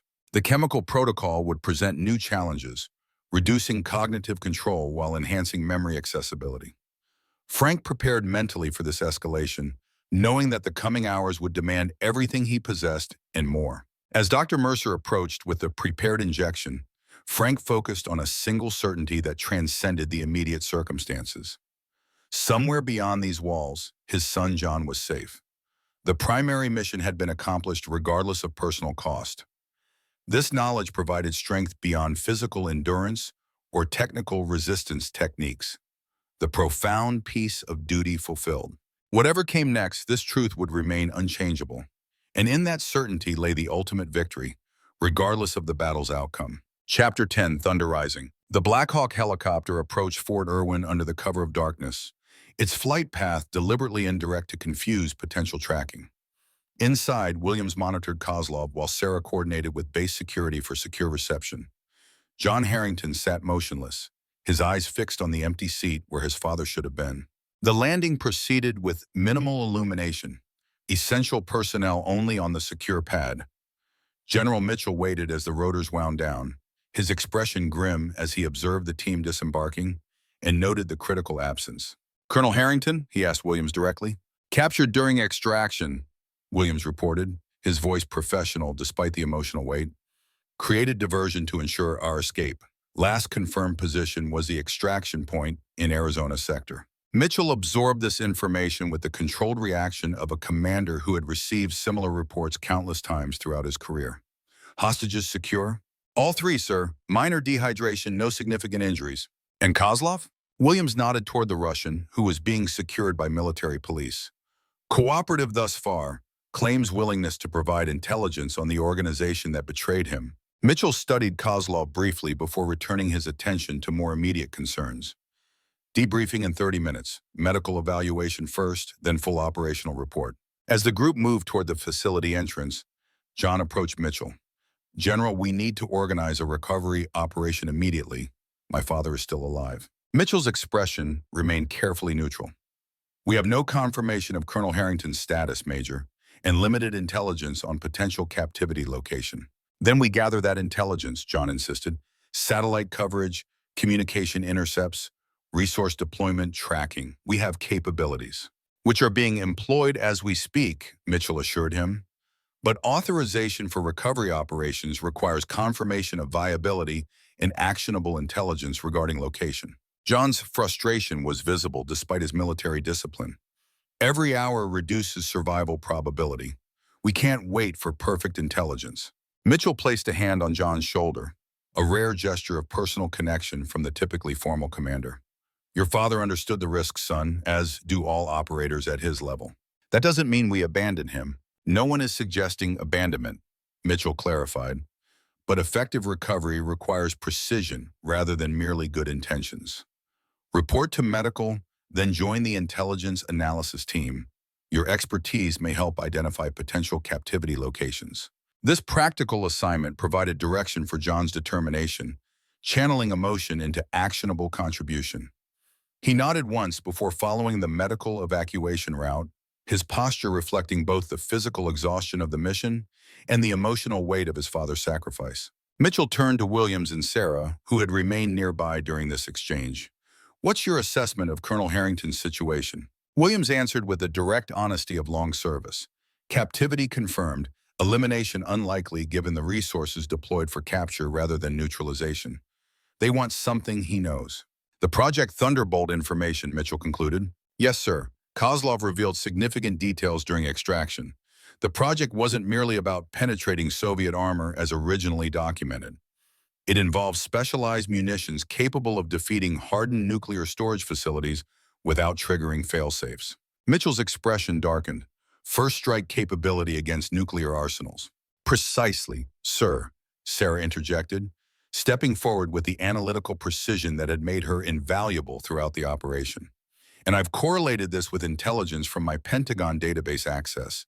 The technology would fundamentally destabilize nuclear deterrence by negating second strike capability, the cornerstone of mutual assured destruction doctrine." Mitchell nodded, recognizing the strategic implications. "Who's behind this?" "Kozlov identified his primary contact as former General Howard Blackwood," Sarah reported, displaying data on her tactical tablet. "I've compiled his career trajectory and resource network. After his official retirement, he maintained connections with private military contractors and specialized research facilities, particularly those developing advanced interrogation technology." She displayed satellite imagery and facility schematics. "This installation in northern Nevada should be our primary focus. Originally developed for defense contractors working on neural interface technology, it was acquired through shell corporations traced back to Blackwood's funding network." Mitchell's reaction revealed immediate recognition. Defense advanced research programs, brilliant but increasingly extreme in his later years. "Exactly," Sarah confirmed. "My analysis indicates he's likely employing advanced neural extraction technology, systems designed to bypass conventional resistance techniques by directly stimulating specific memory pathways." She displayed technical specifications with professional efficiency. These systems operate on escalating protocols, initial neural mapping followed by targeted pathway stimulation, potentially culminating in chemical augmentation or experimental direct interfaces. Mitchell processed this intelligence with rapid assessment. Timeline estimate before irreversible damage? Sarah consulted her data. Based on documented protocols and Colonel Harrington's likely resistance capabilities, 24 to 48 hours maximum before risk of permanent neural pathway disruption becomes prohibitive. Less if they employ experimental approaches. So our window is closing, Mitchell concluded. Initiate full-spectrum intelligence deployment. Satellite coverage of all known Blackwood properties and associates. Communication intercept prioritization. Asset activation for ground confirmation of potential locations. He turned to Sarah. Work with Kozlov. He's our most direct intelligence source regarding Blackwood's operational architecture. Whatever he wants in exchange for cooperation, offer it, subject to verification of his intelligence value. Sarah nodded, immediately moving to implement these directives with the focused efficiency that had characterized her contributions throughout the mission. I'll establish a dedicated analytical framework correlating all intelligence streams with weighted credibility metrics for each source. The operational machinery engaged immediately, transforming from standard debriefing to high-priority extraction planning. Within the hour, the Intelligence Center had established dedicated systems for the single objective of locating Colonel Harrington before neural extraction reached irreversible stages. John joined this effort after medical clearance, applying his defense intelligence expertise to the analytical process. His personal connection provided motivation beyond professional responsibility, driving identification of patterns and connections that might otherwise remain obscured. Kozlov proved surprisingly forthcoming during initial interrogation, his betrayal by Blackwood apparently sufficient to override previous loyalties. Under Sarah's skillful questioning, he provided detailed information about Blackwood's operational structure, known facilities, and the specialized neural extraction capabilities likely being employed against Frank.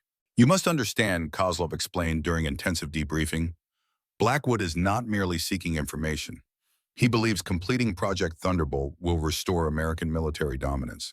In his mind, this justifies any means necessary. Including torturing an American colonel, John challenged, barely maintaining professional demeanor. Kozlov met his gaze directly. Blackwood doesn't perceive it as torture, but as necessary resource extraction. The distinction matters because it defines his operational constraints, or rather his lack of them. This assessment aligned with the intelligence profile Sarah had compiled. Documented patterns of increasingly extreme methodology justified by perceived existential threats to American security interests. His retirement was officially voluntary, she noted, displaying classified documents. But internal records indicate growing concerns about psychological stability and proportionality assessment. Likely location, Mitchell pressed. Sarah displayed enhanced satellite imagery of the Nevada facility. Confirmed activity patterns consistent with high-security operations. Thermal imaging shows distinct temperature signatures in this section, consistent with advanced electronics operation. Power consumption metrics indicate systems drawing significantly more energy than standard facility requirements. She highlighted security patterns with analytical precision. Perimeter patrols follow professional protocols, consistent with private military contractors rather than conventional security.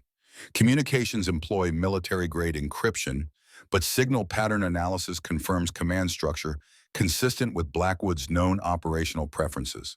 Mitchell studied the facility layout with experience assessment, designed for security against extraction rather than insertion. Typical black site architecture, defensive measures focused outward, internal compartmentalization for operational secrecy rather than resistance to determined entry. He turned to the operational planning team. Insertion options? The lead tactical planner indicated approach vectors on the terrain model. Mountainous terrain provides cover for aerial insertion 5 kilometers from the target. Ground approach using natural features for concealment. Limited surveillance coverage on the western approach due to terrain interference with sensor systems. Timeline, Mitchell asked. 12 hours minimum for personnel assembly and equipment preparation. 18 optimal for full tactical preparation and rehearsal. John interjected immediately. That's too long. The extraction process could reach irreversible stages within that time frame. Mitchell acknowledged this concern while maintaining operational reality. Rushing insertion against a facility with this security profile guarantees mission failure. We proceed with optimal preparation while accelerating where possible without compromising operational integrity. Sarah stepped forward with new analysis. I can provide neural extraction expertise for the medical component, she offered. My Pentagon clearance included access to counterintelligence protocols on neural protection and recovery. The medical team will need specialized knowledge to effectively treat Colonel Harrington once extracted. Mitchell nodded approval. Coordinate with the medical team immediately. Develop specific countermeasure protocols based on likely extraction techniques. The planning continued with focused intensity, resources allocated based on absolute priority rather than standard protocols. Special operations personnel were diverted from existing assignments. Specialized equipment requisitioned without normal authorization delays. Intelligence assets redirected to provide comprehensive surveillance of the target facility. Throughout this process, John alternated between contributing his intelligence expertise and barely contained urgency. The professional operator understood the methodical requirements for successful extraction. The son felt each passing hour as potential permanent loss. Mitchell observed this internal conflict with empathetic understanding. He would do exactly what we're doing, he told John during a brief pause in the planning. Thorough preparation, precise execution. It's how he survived 40 years of operations. I know, John acknowledged, but knowing doesn't make waiting easier. No, Mitchell agreed, it never does. 16 hours after the initial intelligence assessment, the extraction team assembled for final briefing. 24 operators drawn from specialized units, equipment selected for optimal performance in the specific operational environment, tactical plan refined through multiple simulation iterations. Mitchell addressed the assembled team personally. This operation combines maximum priority with extreme sensitivity. Colonel Harrington possesses information with significant national security implications. His extraction must be accomplished without alerting Blackwood's organization to our knowledge of their broader objectives. The tactical commander nodded understanding. Clean extraction with minimal facility compromise, surgical rather than overwhelming force. Precisely, Mitchell confirmed. Colonel Harrington's physical condition may be significantly compromised depending on extraction procedures already performed. Medical support is embedded with the primary assault element rather than waiting for evacuation. He surveyed the assembled operators, the finest available, each selected for specific capabilities relevant to the mission parameters. Questions? None were raised. The briefing had been comprehensive, the planning meticulous, the objective clear. Every operator understood both the tactical requirements and the strategic importance. Insertion proceeds at 0200, Mitchell concluded. Final communication verification at 0100. Maintain operational security protocols throughout preparation phase. As the team dispersed for final equipment preparation, John approached Mitchell with formal request posture. Sir, I respectfully request inclusion in the extraction element. Mitchell studied him carefully. Your intelligence contribution has been invaluable, Major, but extraction operations require different specialization. I completed advanced close quarters combat certification at Quantico, John countered. Graduated top of class in urban warfare tactical applications. My defense intelligence experience provides additional value for secure information identification and protection during extraction. Mitchell recognized the carefully constructed argument. Technical qualifications presented to support what was fundamentally an emotional imperative. In your personal connection to the primary extraction target, John met his gaze directly. Makes me more committed to operational success than any operator in that room, sir. The general considered this with the balanced assessment of decades commanding elite personnel.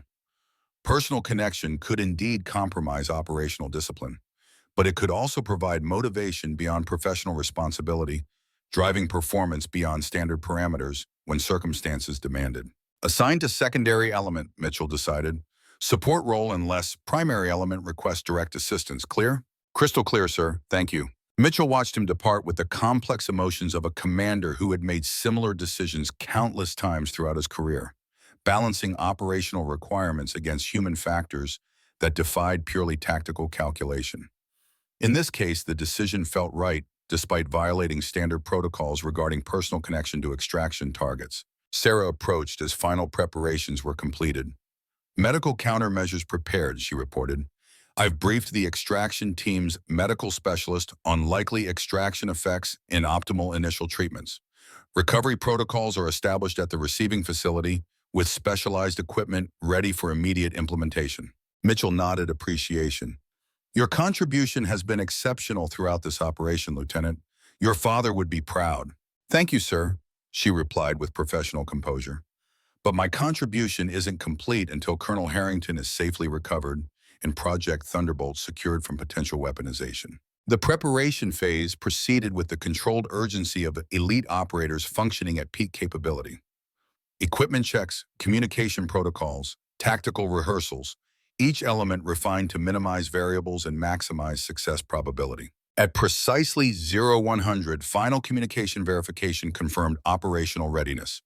The insertion platforms, 2 modified Blackhawks with noise reduction systems and specialized avionics, were prepared for immediate departure. Mitchell addressed John privately before boarding. Your father is one of the finest officers I've ever served with, he said simply. Bring him home, son. John nodded once, no words necessary beyond this shared understanding. The platforms lifted off precisely at 0200, flying nap of Earth profiles to minimize detection probability. Radio discipline remained absolute, communication limited to essential operational coordination through encrypted channels. John focused on mental preparation during the approach flight, reviewing facility schematics, ingress routes, and potential extraction scenarios. The professional training provided structure for emotional intensity, channeling personal motivation into tactical readiness. The insertion proceeded exactly as planned, platforms deploying the extraction team at the designated landing zone before withdrawing to secure holding patterns. 24 operators moved with synchronized precision toward the target facility, using natural terrain features for concealment during approach. Initial perimeter security proved exactly as intelligence had assessed. Standard motion detection systems, regular patrol patterns, reinforced access points. The extraction team bypassed these measures using specialized equipment and tactical positioning, penetrating the outer security layer without alerting facility personnel. Internal access proved equally manageable for operators of this caliber. Security systems were disabled sequentially, facility personnel neutralized using non-lethal methods to maintain operational secrecy. The team progressed methodically toward the central section where intelligence indicated specialized containment and extraction facilities would be located. John maintained his assigned position with disciplined focus despite the mounting urgency as they penetrated deeper into the facility. The secondary element's responsibility was perimeter security and extraction route maintenance, critical roles that nonetheless placed him furthest from the primary objective. The tactical commander's voice came through the communication system with controlled precision. Central section secured, proceeding to containment area, standby for target confirmation. These seconds stretched beyond normal temporal perception as John maintained position while awaiting confirmation. Everything, the years of estrangement, the recent reconnection during the rescue operation, the sacrifice that had enabled their escape, compressed into this moment of uncertainty. Target located, the commander reported finally. Condition Charlie. The coded response indicated alive but requiring medical intervention. John processed this information with the complex reaction of an operator receiving critical tactical information and a son learning his father survived. Extraction proceeding, the commander continued. Medical protocols initiated. Estimated movement timeline 7 minutes. John maintained his assigned position with reinforced discipline, recognizing that operational success now depended on extraction route security rather than additional personnel at the target location. His contribution would be ensuring clear passage for the primary element as they moved the rescued target to extraction platforms. The operation continued with the precision that defined elite units functioning at peak capacity. The primary element moved from containment area toward the designated extraction route, the medical team providing ongoing stabilization throughout movement. John caught his first glimpse as they reached his position. His father secured to a medical transport device, multiple monitoring systems attached, medical personnel maintaining continuous assessment. Frank appeared physically intact but unresponsive, his normally alert expression replaced by the blank affect of someone who had endured significant neural intervention. The extraction team maintained absolute professionalism despite the visible condition of the rescued target. Movement continued with balanced urgency, rapid but controlled, prioritizing both medical stability and tactical security throughout the exfiltration route. They reached the extraction platforms without facility-wide security activation, a testament to the surgical precision of the operation. The primary Black Hawk was immediately configured for medical transport, specialized equipment already prepared for in-flight stabilization. John boarded with the medical team despite his assigned position with the security element. No one challenged this deviation from protocol. The personal connection understood and respected by operators who maintained similar bonds within their own units. As the platforms lifted off, John positioned himself where Frank could see him if consciousness returned during transport. The medical team continued stabilization procedures, monitoring neural activity with specialized equipment while administering treatments designed to minimize continuing damage from the extraction procedures. Neural activity showing improvement with countermeasure administration, the medical specialist reported. Baseline patterns stabilizing toward normal parameters. Sarah's preparation had proven invaluable. The countermeasures she had developed based on her specialized knowledge were already showing positive effects, accelerating recovery beyond standard medical protocols. Her contribution had extended beyond intelligence to become potentially life-saving intervention. John focused on this positive assessment rather than the visible evidence of what his father had endured. The neural monitoring pad still attached to his temples, the injection sites visible on his neck and arms, the physical manifestation of resistance to extraction protocols designed to break even the most disciplined minds. Halfway through the return flight, Frank's eyes opened. The moment contained none of the dramatic recognition scenes of popular entertainment, merely the gradual return of awareness to a consciousness that had retreated to protect critical functions during extreme neural stress. John moved into his father's line of sight, maintaining the calm demeanor that medical protocols indicated was optimal for neural recovery. "You're secure," he said simply. "Extraction complete, medical support active." Frank's gaze focused slowly, recognition emerging through the physiological aftereffects of the extraction procedures. No words came, vocal function likely temporarily compromised by the neural interference, but understanding was clearly present. John continued with information designed to provide orientation without overwhelming recovering neural pathways. Extraction team deployed from Fort Irwin. Current position 70 miles southeast of target facility. Estimated arrival at medical facility in 22 minutes. Frank's hand moved slightly, the first voluntary motor function since extraction. John recognized the intent immediately and placed his own hand within reach. His father's fingers closed around his with surprising strength given his condition. This simple physical connection conveyed what words could not in this moment. Acknowledgement, gratitude, the complex emotions between father and son that transcended their years of estrangement. John maintained this contact throughout the remainder of the flight, providing tangible confirmation of security that medical protocols identified as beneficial for neural recovery. The platforms landed at the specialized medical facility established specifically for this operation, staffed with neurological experts familiar with extraction technology and its countermeasures. Transfer proceeded with practiced efficiency, maintaining continuous monitoring while transitioning to more comprehensive treatment capabilities. Mitchell waited at the facility entrance, his expression revealing momentary shock at Frank's condition before professional composure returned. "Medical team fully prepared," he assured John. "Best specialists available for this specific situation." John nodded acknowledgement while maintaining position beside the transfer gurney. "I'm staying with him." "Understood." Mitchell recognized the statement as information rather than request, a son's determination that transcended military protocol and command structure.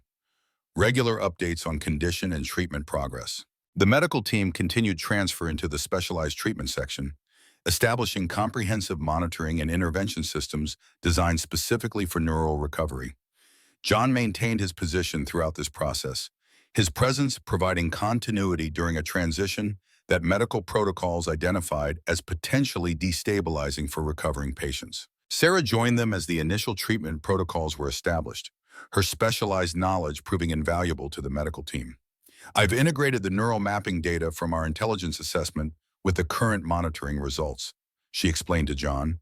"This allows for targeted countermeasure application rather than generalized treatment." She displayed comparative neural scans on a specialized tablet, The extraction focused primarily on episodic memory centers associated with childhood learning experiences. This confirms our assessment that your grandfather embedded the Thunderbolt information through educational interactions rather than direct transfer. Once stabilization protocols were fully established, the lead neurologist provided initial assessment. Neural mapping shows significant disruption patterns consistent with advanced extraction techniques, evidence of chemical augmentation approximately 8 hours before extraction. The countermeasures developed by Lieutenant Mitchell have established initial stabilization beyond expected parameters. Recovery prognosis, John asked, maintaining the professional demeanor that helped him process information that would otherwise be overwhelming. Positive indicators in primary function centers, the neurologist replied. Colonel Harrington's exceptional neural compartmentalization provided significant protection against permanent pathway disruption. Lieutenant Mitchell's specialized countermeasures have accelerated recovery trajectories substantially. Based on current response patterns, we project functionality restoration at 80+%, potentially higher with continued specialized treatment. John absorbed this assessment with the complex reaction of someone receiving news simultaneously, better than feared, but worse than hoped. Substantial recovery rather than permanent devastation, yet not complete restoration to previous capability. Consciousness periods will increase gradually, the neurologist continued, initially limited and potentially disoriented. Consistent familiar presence benefits recovery patterns significantly. I'll be here, John confirmed simply. Sarah remained with the medical team, her specialized knowledge continuing to inform treatment protocols as they evolved with Frank's responses. Her role had transformed from intelligence officer to critical treatment architect. Her unique combination of security clearance and technical expertise proving irreplaceable in addressing the specialized damage from advanced extraction techniques. The initial treatment phase continued through the night. Specialized interventions designed to stabilize neural pathways while preventing cascade deterioration in affected regions. John maintained his position throughout, occasionally providing status updates to Mitchell, but primarily focused on his father's moment-to-moment condition. Dawn brought increased periods of consciousness, though communication remained limited to basic recognition and minimal physical responses. The medical team, guided by Sarah's ongoing analysis, identified this progression as exceeding optimal recovery trajectory given the extraction severity. Mitchell arrived mid-morning for direct assessment and operational update.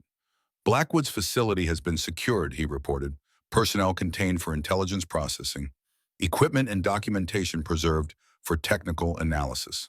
John acknowledged this information while maintaining focus on his father's monitoring systems. And Blackwood himself? Not present during the extraction operation, intelligence suggests he departed approximately 2 hours before our team arrived.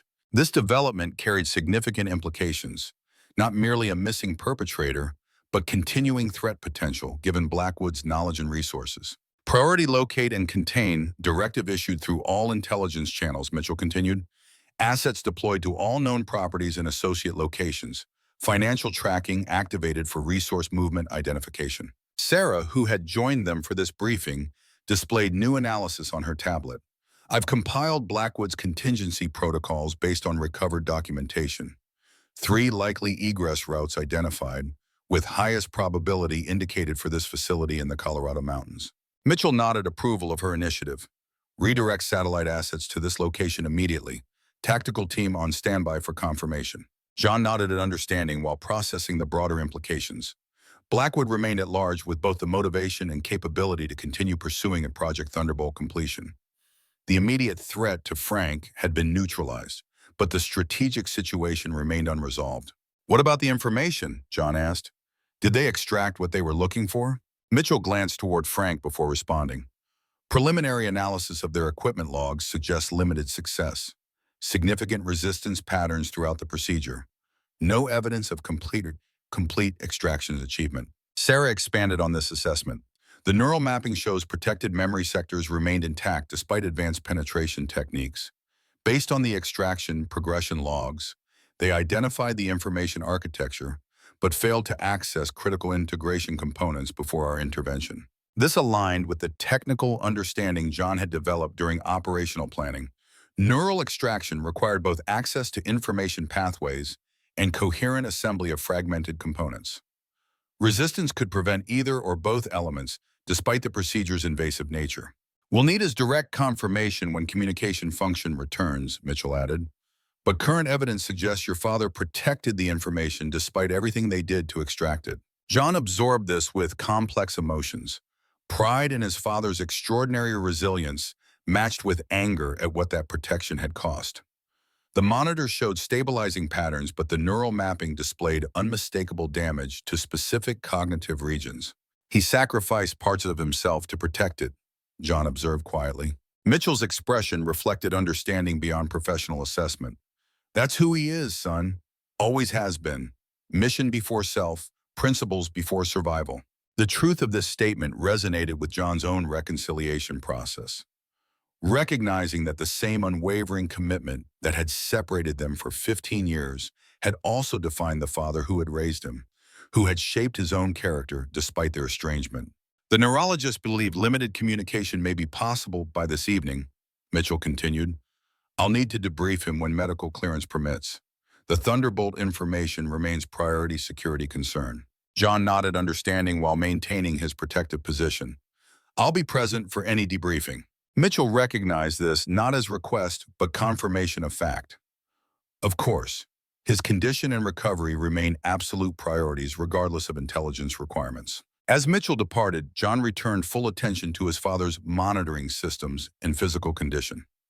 The medical team, with Sarah's continued guidance, implemented specialized treatments throughout the day, neural stabilization showing incremental improvements with each intervention cycle. By early evening, the indicator suggested sufficiently stabilized function for limited communication. The lead neurologist provided specific guidelines, short duration only, simple questions requiring minimal response complexity, immediate cessation if instability patterns emerge. John acknowledged these parameters while positioning himself where Frank could maintain visual contact with minimal effort. The medical team reduced sedation levels gradually, allowing natural consciousness to emerge at its own pace rather than through stimulation. Frank's eyes opened with greater clarity than previous periods, focus immediately finding and maintaining contact with his son. Recognition remained evident despite the neural trauma, personal connection transcending the physiological disruption. Hey, Dad, John said simply, maintaining the calm demeanor recommended for neural recovery support. You're at Fort Irwin Medical, secure and receiving treatment. Frank's expression reflected understanding despite limited response capability. His hand moved slightly, seeking connection that John immediately provided by placing his own within reach. Mitchell needs some information when you're able, John continued. Simple confirmation only, nothing demanding. Frank's hand squeezed slightly, indicating comprehension and agreement. The neurologist monitored response patterns throughout this exchange, confirming stability sufficient for limited debriefing. Mitchell entered quietly, positioning himself within Frank's line of sight while maintaining non-intrusive distance. Good to see you conscious, Colonel, he said with genuine relief evident beneath the professional demeanor. Just need confirmation on one critical point. Frank's gaze shifted to acknowledge Mitchell while maintaining physical contact with John. Did Blackwood's extraction procedures succeed in accessing the Project Thunderbolt information? Mitchell asked directly. Frank's response came with determined clarity despite the evident effort required, a single headshake indicating definitive negative. Information remains secure? Mitchell pressed for absolute confirmation. Another distinct headshake, followed by Frank finding his voice with visible determination. The single word emerged with ragged effort but unmistakable certainty. Safe. Mitchell absorbed this confirmation with evident relief. Thank you, Colonel. That's all we need for now. Rest and recovery are your only priorities. As Mitchell departed, John maintained his position beside his father, the physical connection between them unbroken throughout the exchange. The simple contact represented everything words could not currently express: reconciliation, respect, the complex emotions between father and son, finding expression through presence rather than language. The neurologist indicated that extended consciousness would increase neural stress unnecessarily at this recovery stage. We'll reinitiate sedation for overnight regenerative protocols, she explained. Continued improvement expected with each treatment cycle. John nodded understanding while maintaining his position. I'll be here when he wakes up. Frank's expression conveyed recognition of this commitment, acknowledgement of a presence that would remain constant throughout whatever recovery journey lay ahead. His hand squeezed John's once more before the sedation took effect. Consciousness receding, but connection remaining intact. As night settled over the medical facility, John maintained his vigilance beside his father's bed. The monitoring systems displayed continuing stabilization, each hour bringing incremental improvement to neural patterns that had been systematically attacked through Blackwood's extraction procedures. Sarah entered quietly, bringing updated intelligence reports. Satellite confirmation of Blackwood's presence at the Colorado facility, she reported. Tactical team deploying for containment operation. John acknowledged this information while maintaining his focus on his father's recovery. Keep me updated, he requested simply. Sarah nodded, understanding the priority of the moment. Your father's resistance was remarkable, she observed, reviewing the latest neural scans. The extraction logs showed techniques that would have shattered most subjects within hours. He maintained protection of critical information pathways for nearly 18 hours under maximum protocol implementation. This assessment, delivered with professional admiration rather than emotional emphasis, reinforced what John had always known about his father, that beneath the sometimes rigid exterior lay a core of extraordinary strength, a will that had withstood not just the recent extraction, but 40 years of military challenges that would have broken lesser men. We've identified the integration methodology your grandfather employed, Sarah continued, showing specialized data analysis. It was brilliantly conceived.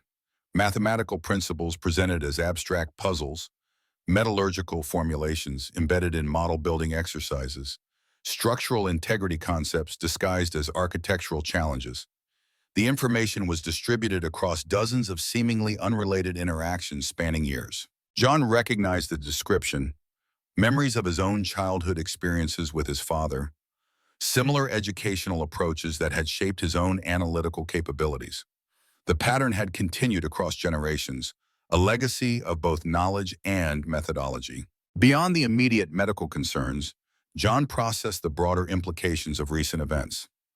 Blackwood remained at large with both knowledge and resources to continue pursuing Project Thunderbolt. The information remained protected for now, but the threat had merely been delayed rather than eliminated.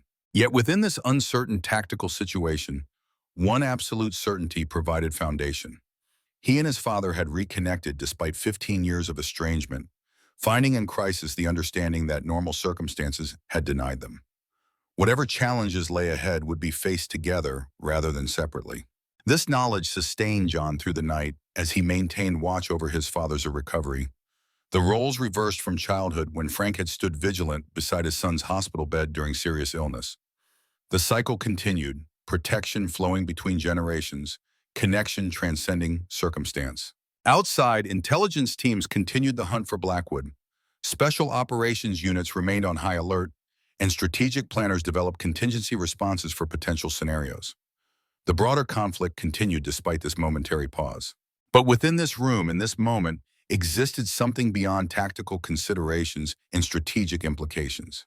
A father and son reconnected, a family bond restored, a relationship reforged through trial rather than destroyed by it. In this personal victory lay the true success, regardless of battles yet to come. Chapter 11. One last roll. 3 months later, Frank Harrington sat on the porch of his mountain cabin, watching the autumn sunset paint the Colorado landscape in shades of gold and crimson. The specialized neural recovery treatments had progressed beyond initial projections, restoring approximately 85% of his cognitive function.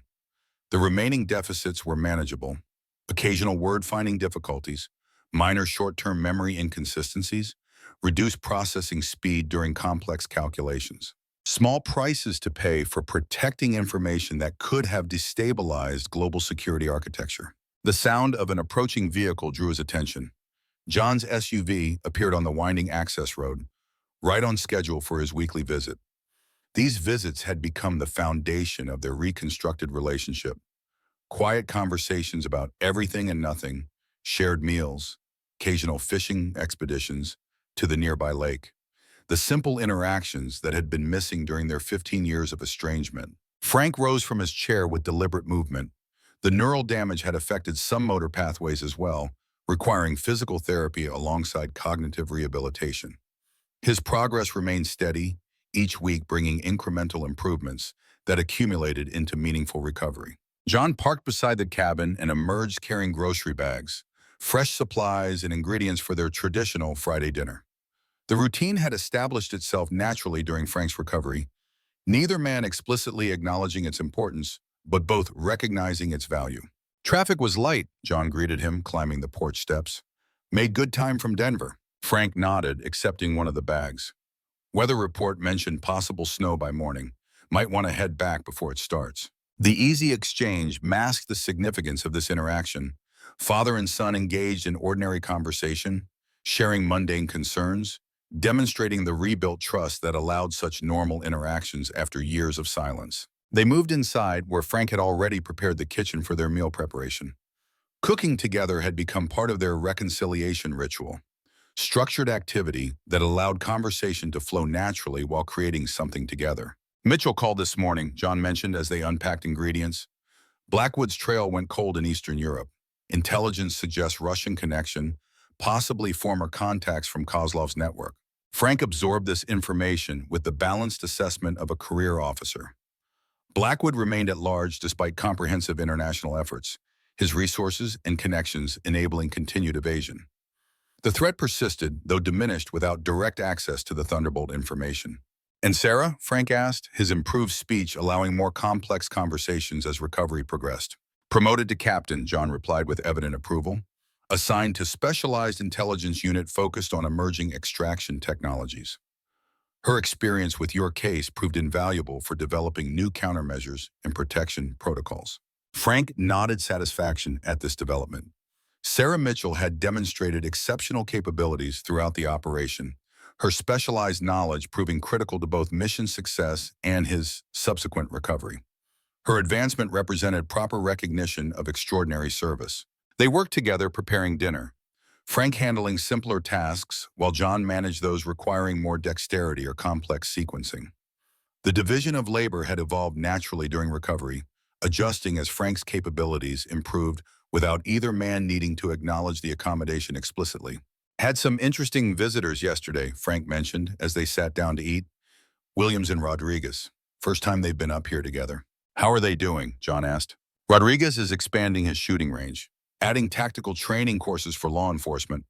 Williams still teaching engineering, but consulting on some classified project he couldn't discuss. The conversation continued through dinner, touching on various aspects of their separate lives, now reconnecting through regular interaction. John's work in defense intelligence, continuing developments in the Blackwood investigation, mutual acquaintances from military circles. After dinner, they moved to the porch with coffee, watching darkness claim the landscape as stars emerged in the clear mountain sky.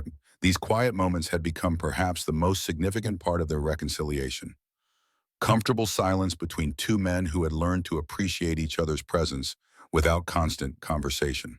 Been thinking about something, Frank said finally, his voice carrying the careful articulation of someone whose speech remained occasionally unreliable. Those formulas my father shared with me, the ones Blackwood was after. John looked over, attentive but not pressing. I remember them now, Frank continued. Not just fragments anymore. Complete systems, integration methodologies, everything Blackwood wanted. This revelation carried profound implications. The extraction had failed to obtain the information, but Frank's recovery had apparently consolidated memories previously accessible only through direct neural stimulation. Dad?